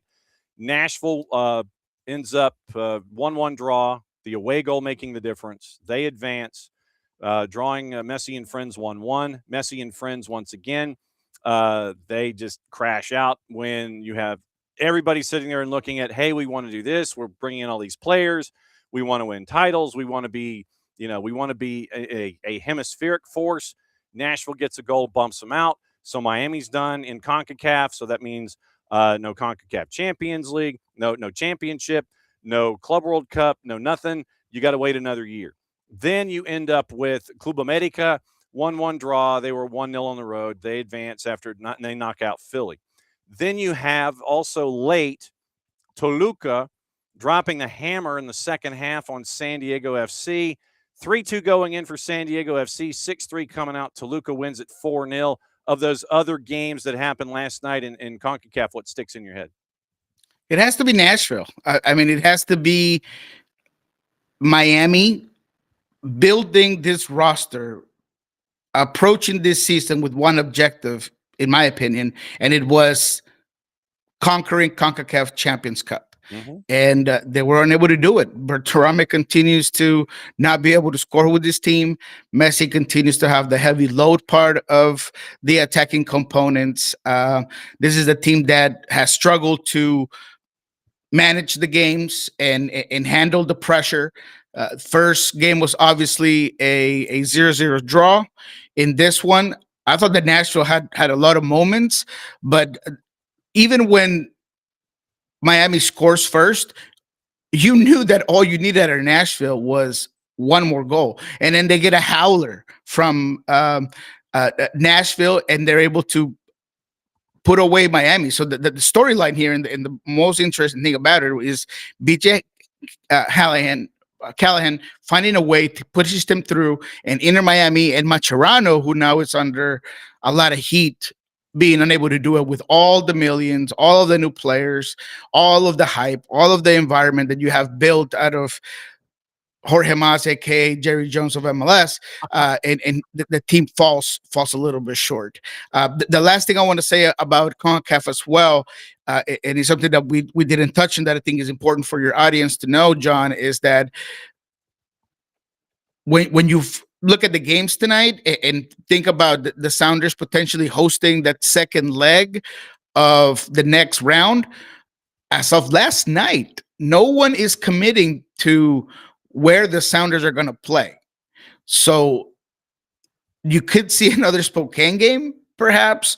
There's definitely, we didn't hear confidence from anyone that we tried to talk to that the game was going to be played at Lumen Field. So that's something to watch moving forward when it comes to the Sounders hosting the second leg likely of the next round of CONCACAF Cup. All right. Now, I don't know if you have your hydration there with you for the morning. I don't know if you so yes, hydrate while I set up Major League Soccer for the weekend. Figured you might need that. For the weekend, after we get through Open Cup and everything, you're looking out west. You've got Copa Tejas, which could be very spicy with Dallas and Houston. I'm thinking there's a lot of goals that could be in that one. You've got Austin and LAFC, Vancouver and San Jose. That's on Saturday. We mentioned Seattle at Minnesota on Sunday. LAG, because of their late start in CONCACAF, goes to Portland. San Diego hosting Salt Lake on Sunday. Any games that you want to talk about to start out in particular? Yeah, I'd say I like a lot of these. I'm interested in the Tejas rivalry more than I would most times because, funny enough, Dallas has been a surprise for me. I didn't think that they were going to be this exciting, and they've been able to manage some games, handle some results, and then draw against arguably the best team in the Western Conference in San Diego, a 3-3 draw that I did not have in my bingo cards. Peter Musa seems to be a guy that's on a heater. They are not an exciting team, but they definitely are effective in what they want to do on the ball. So on the other side, you do have a little bit of an interesting team that is exciting with all the new acquisitions in Houston. So I really like that matchup. I am high on Houston, though, and I think that they will be able to break down the barriers. And actually, I think that they're going to keep a clean sheet against Dallas, and I think that they're going to get this win. So that one's interesting for me. The other one was the Nashville Orlando. I see a lot of people hyped up on the change of managers, but usually that bump is in game one and not game two. So I know that there's going to be a rotated lineup. I know that there's a midweek game that you have to account for Nashville, but I like Nashville. I like Nashville against a purple team. I when it comes to that coach bump, I always look at that second game, and I think that you're going to get a little bit of a reality check there. So I like Nashville as well on that one. Nashville is a -175. So this is just going to be a game to look at. It's not going to be a game just to look at. Look and don't touch. Draw is a plus 350. Purple team is a plus 430. You've got in the East, and I'll work my way through the schedule. In the East, you've got the Baby Bulls in Charlotte, and Baby Bulls are a plus 260, by the way, at Charlotte. Charlotte is a plus 114, so they're favored. Copa Tejas, you mentioned. Dallas is favored at a plus 120. Draw is a plus 270. Houston is a plus 220. Now, you said that you think Houston's defense is going to lock FCD down. So let's check our numbers, shall we? In addition to everything else that we like to do. So if you're under 1.5, you're at a plus 333. If you're under 2, it's a plus 229. And then it starts to even out a little bit. 2.5 under is a plus 110, and that's where it flips. If you're into goals, 3.5 over is a plus 165, and then it goes north from there. So there's a little wiggle room if you think that the two keepers are going to show up here in this one, or if you think there's going to be goals. They're setting 3.5 as that number on the plus side. So I think you got folks that are kind of split in their ideas right now. I think so too, and I don't know if I would take the goals in this one, although I do think that Houston's going to find their mojo defensively against a Dallas team that I think can be streaky regardless of how good Peter Musa is. I have a lot of respect for the way Olsen eliminates certain players, and I think that he is going to do it there in a rivalry game that are always different. People are probably like, Niko, where are you getting this? It's just my gut feeling on a lot of the rivalry games. A lot of times don't follow the same trend as is usually happening, and I just have a gut feeling on this one. All right, Austin, late night. It is an 8:55, so I'm guessing that's on Big FOX. Austin at Q2, hosting LAFC. Austin is a plus 290. LAFC is even money plus 100 heading into Q2. How about the goals? Goals, let's check, because I was looking at this one and I'm going, oh, man, I don't know. I don't know if I want to touch it. But let's check the goals and see what it looks like here early. 2.5 is a minus 118, and that's when the magic happens. 3.5 is a plus 200. So if you're thinking 3-1, 2-2, plus 200. 4 is a plus 4.25. 4.5 is a plus 500. So they're not thinking a whole lot of goals, but they're thinking you could get a decent number scored. 3.5 is a plus 200. I think that's probably where your margin is. Yeah, look, lock me in for the 3.5 and LAFC. Mm-hmm. I believe that there has been a lot of, I don't know what to call it. I don't want to call it unfair criticism because it is fair to talk about this LAFC team perhaps not putting up as many goals as you're used to seeing LAFC do. But I think that the chance creation has been there. It was there in the MLS action of last weekend.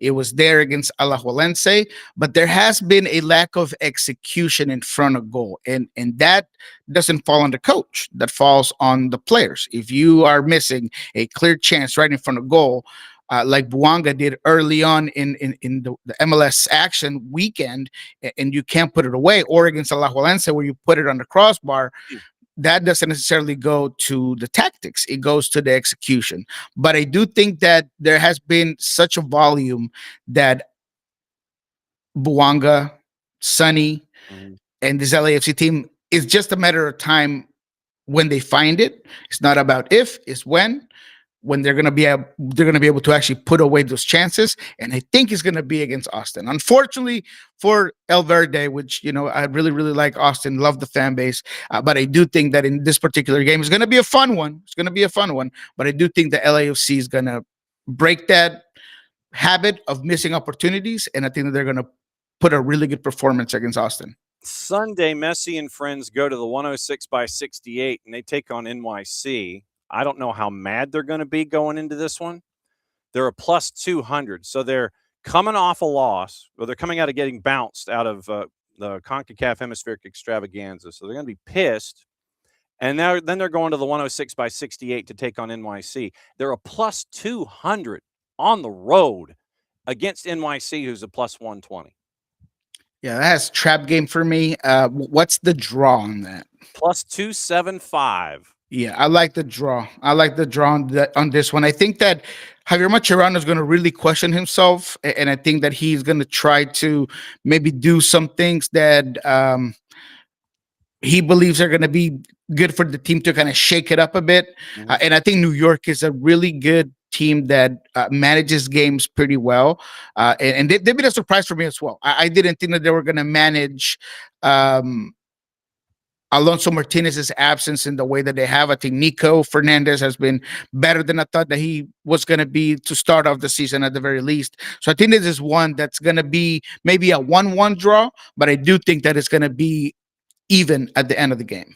All right, then the late night is Sunday Night Soccer San Diego, who's going to be shell-shocked maybe, mad maybe. They're at home. RSL, who is yet to kind of figure things out on the road. They are a plus 340. San Diego at home at the Murph Dragon is a minus 133. I don't know how to read San Diego in this one. I really don't. I don't either. I'm curious on how they're going to respond after getting 4-0'd against Toluca. I do think that there's going to be some mandatory rotation for them. And I actually think I'm very high on RSL and some of the things that they do. So to me, this is going to be another draw for the weekend. I like what Real Salt Lake does defensively and putting teams under pressure against the run of play at times. And I do think that they have a lot of great white players that might make it difficult, or it might make it very difficult for San Diego's press to be as effective as it typically is. They're going to be very direct, I think, with the ball, and they're going to try to get behind that back line for San Diego. So for me, this is going to be a draw, but it's going to be an interesting game because I don't know how San Diego will respond to that midweek result. Plus 300 on the draw, so hang out and keep an ear out. I know, that's what I'm saying. That one kind of came up and bit me a little bit at a plus 300. I was shocked on that one. What about? I have another lock for you, but you just gotta give me the over on the 3.5, if not 4.5, for the Portland Galaxy game. Yeah, I figured you might be going there. So let me check that out real quick. Over under 3.5 is a plus 120. 4.5 is a plus 275. So you're at 3.5. You're in the plus. And so 3.5 and higher, you're in the plus on that one, but 3.5 is a plus 120. Yeah, let's go. Let's go with the 4.5. Let's go with the 4.5. LA Galaxy is another team that has been bitten by some poor execution. But Timbers are such an open team, and they're just so gappy. I'm waiting for Phil Neville to be let go. I don't know what the Timbers are waiting for. Maybe this is way too hot for this early in the morning, but I just haven't seen an improvement from Portland, and they just continue to allow this guy to throw his guys under the bus. And you could, sing church and tell me that that's not what you meant. You were just trying to get them fired up. But when you're calling your team kids and all of this stuff, I think his time is up. And maybe LA Galaxy does it. Maybe it's Greg Vanney that puts enough goals away on that Portland team that finally Phil Neville goes. Because I still don't understand how Oscar Pareja was let go before Phil Neville. I mean, I explain that to me. Make it make sense, John. Make it make sense. I can't. We played during, and we're going to have Mike Gramajo from West TV in Orlando on with us, bat and lead off tomorrow to talk about it. But on Media Day, and I still have this sound, and I played it after Oscar was dismissed. On Media Day, Oscar was mad about lack of transactions, always needing more players, all this kind of stuff. So he was not looking forward to the season as far back as Media Day and let everybody know it. And if things were that bad, if they were that untenable at the end of the year, I guess, and then after you go through training camp and everything, if things were that, if things were that itchy for him at Media Day, and you bring in the 3 U22s from Brazil, and I get that, and you bring in Griffin Dorsey, and you're bringing in all these players, yet you only want to be patient enough for 3 matches. And yes, I know that I thought he might get tarmacked after losing 5-0 to NYC, but the defense doesn't exist. The defense, there are issues with the defense there in Orlando, and I don't know where it's like if you were that mad, why didn't you do something in the offseason?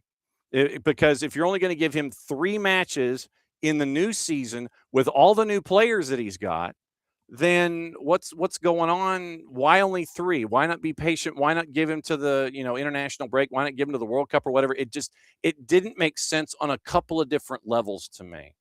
And it's a head scratcher just because if you were that mad, why didn't you get rid of him at the end of last year? But then you have faith in him and he's still not happy. And then you only go 3 matches in 26. So I'm as confused as you are where Oscar Pareja is concerned. Yeah, and I think he was scapegoated. I really do think that he was kept just in case things didn't go the way that they wanted. They had somebody just put the blame on, and that's what they ended up doing with Oscar.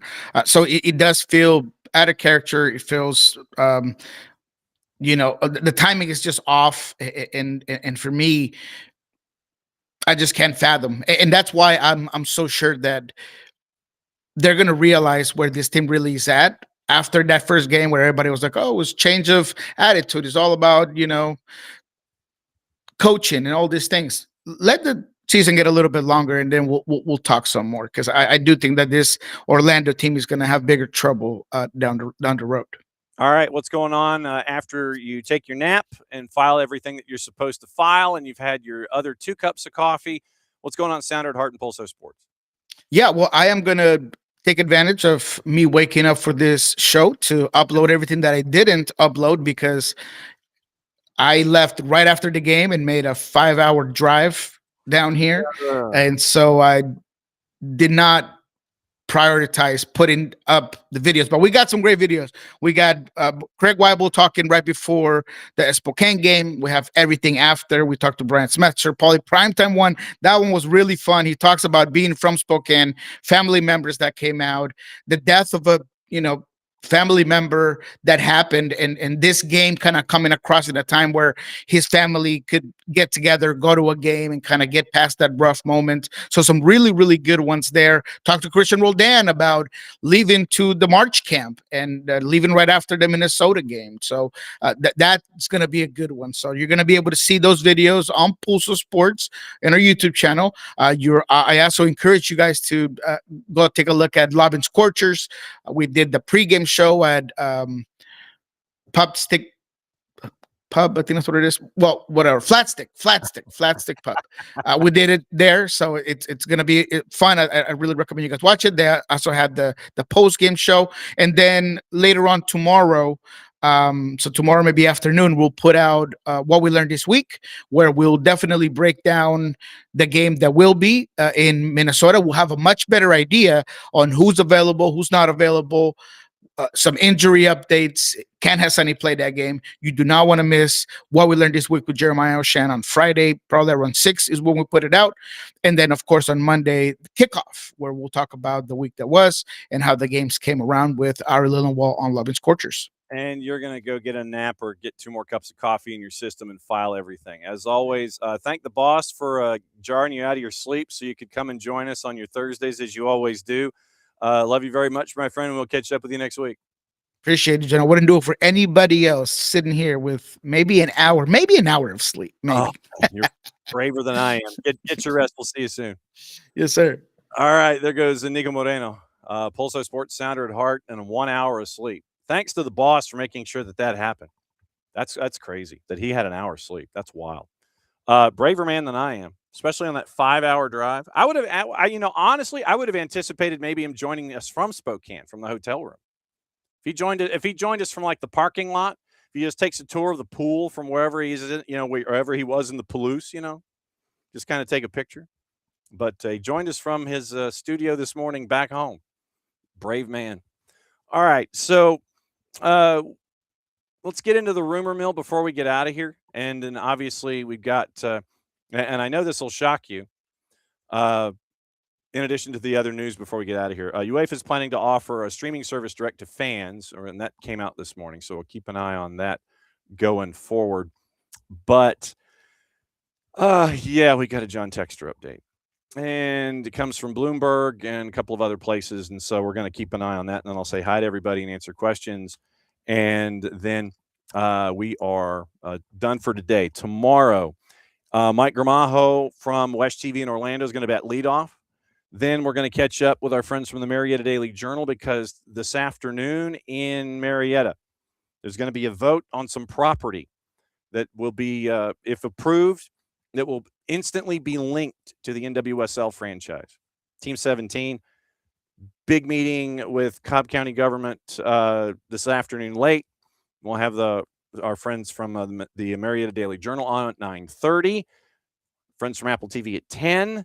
Dave Johnson, DC United, longtime play-by-play, legend in the business. He's going to join us at 10:30. We'll talk DC United for Oppo Research. He's got a Wizards conflict, and so he will not be in Atlanta for the game this weekend, but we get our Oppo Research from Dave at 10:30. So rumor mill. Let's get into gossip, rumor, and innuendo before we get out of here, and then we will let you know what else is going on. So looks like Thibaut Courtois is set for being out for 6 weeks, and that looks like thigh injury in the win over Manchester City.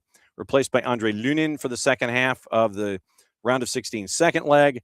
Vinicius Jr. got a brace in the second half, 5-1 win in the aggregate. So Real Madrid posting a statement following tests carried out today on our player Thibaut Courtois by the Real Madrid Medical Services.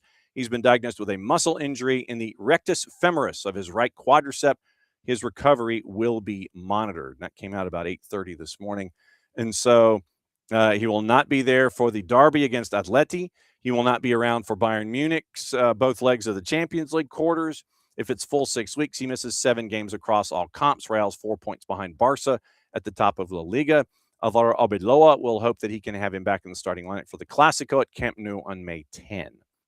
Joan Garcia for Barcelona also got his own injury scare in the win over Newcastle. Had to be replaced by Wojciech Szczesny.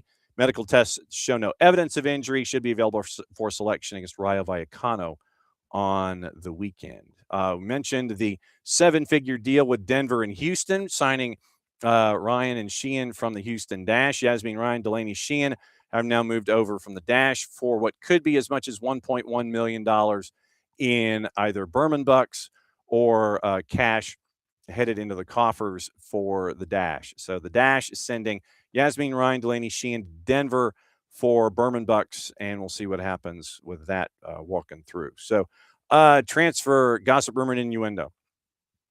Looks like Manchester United are in talks to sign Bruno Guimaraes in what could end up being an 80 million euro deal, according to Reuters, although interest from Real Madrid could gazump the whole thing.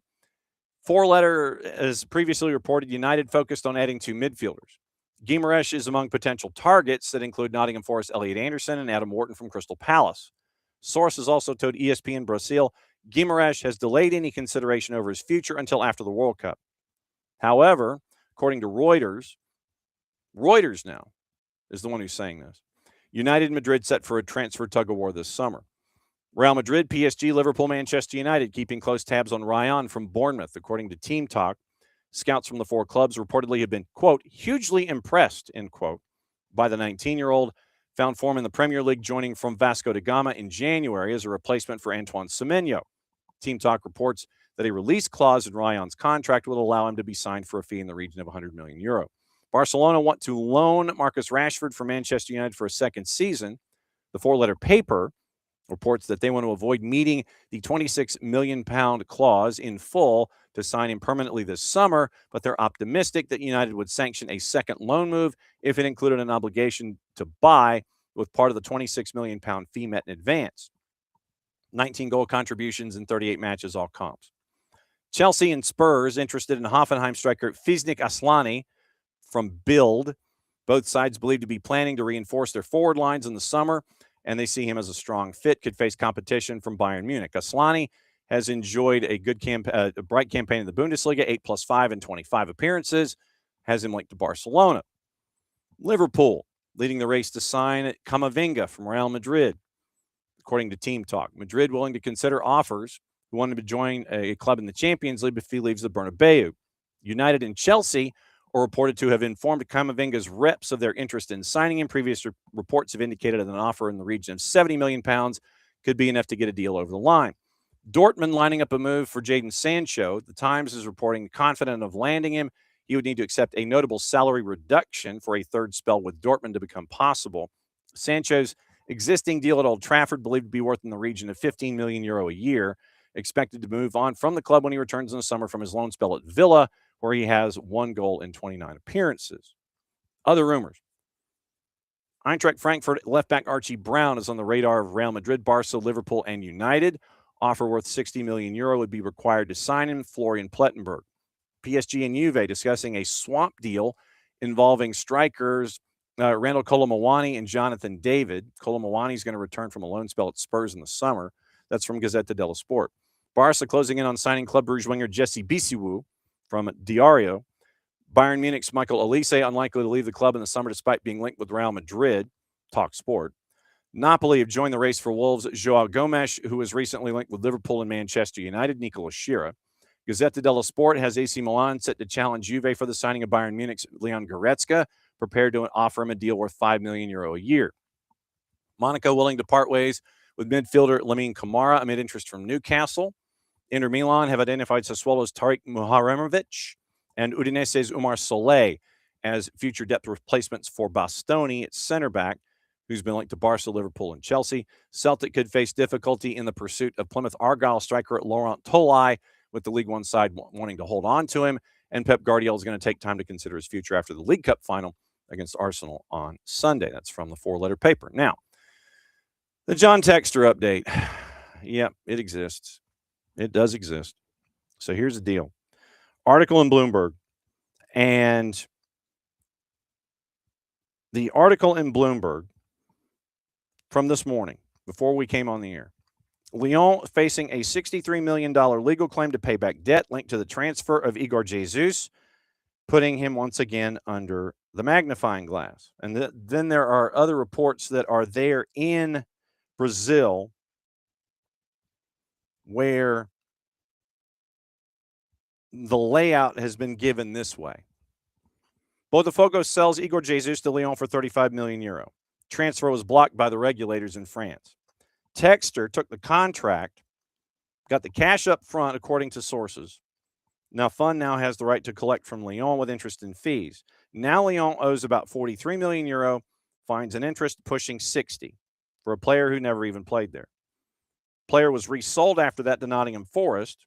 Nobody knows the exact amount because remember the relationships that we had with Evangelinas Marinakis and Texter. O Globo reported it at £22 million. Sources in France saying it was 17. England, they even mentioned £14 million. And so you don't know what the figure is. And so did the money end up with Botafogo? So where did the first $35 million go? Where did the sale money from Forest go? Because there are still issues, I believe, with Danilo. And then you wonder what the latest is there. So keep an eye on the Bloomberg article. Once again, Lyon facing a $63 million legal claim to pay back debt linked to the transfer of Igor Jesus. And that came from David Hellier and Irene Perez Garcia this morning on Bloomberg. So we'll keep an eye on that. All right. Let me say hi to everybody and see if there's any questions that are left on board. So I'll go from the top. I will go from the top. Morning, Abby. Morning, David. Morning, Alex. And let's see. So, and yes, I do need to catch up with Kevin. I do need to schedule with Kevin. Let's see. So there's Abby, there's Nick's. Good morning, and morning, David. And see, now that would be nice if they could just roll around. David wanted to know if the SOD group up at Michigan State, they're like, yeah, can we go and check and see what's going on over at Augusta National? Let's see. So. Morning, Nix. Morning, Lokeville. Morning, Bart. Then it is, let's see. And yeah, the idea of tariffs from Peru. It's insane. Morning, James and Nino. Jamesinho. There we go. And so morning, Jamesinho, and morning, Abby, and morning, Ricky. So good morning to all of you folks. So once again, tomorrow Tomorrow, here's the deal. It is going to be Mike Gramajo, West TV in Orlando, talking about Oscar Pareja coming up at 9:05. 9:30, we're going to find out about the meeting in Cobb County, about property that is possibly tied to Team 17. We'll find out what's going on there at 9:30. 10 o'clock, our friends from Apple. 10:30, Dave Johnson, the voice of DC United, is going to do Oppo research for us. And we'll get you ready for the weekend. And then tomorrow afternoon, Jason and I are heading out to Cedartown. Dalton and Cedartown doubleheader. I think it's 5 and 7, might be 5:30 and 7:30. Just keep an eye out for your local listings on all your saved platforms. And it'll be Friday Night Football at Doc Ayers in Cedartown. So it's another go round of SDH AM. Thanks for hanging out with us for 2 hours and 20 minutes because there's a lot to get into. Thanks to Niko Moreno, who woke up on an hour's sleep. Thanks to Nino Torres, who battled all of the wireless demons in Peru. And thanks to Dr. Trey Rogers from Michigan State about all the grass that we're going to be seeing coming up here in the cup that the world's chasing after in about 90 days. It's another go round of SDH AM. Enjoy. You'll hear an interview later on this afternoon from Scott Wells, head coach of Asheville City, after their win over Greenville in the Open Cup last night. More Open Cup tonight, more CONCACAF tonight, Europa League, Conference League later today. Enjoy it. We all will too. Mucha Platiel, play it safe since it's the end of the show. That means I get to do this. See you at 9:05 tomorrow morning for a Friday.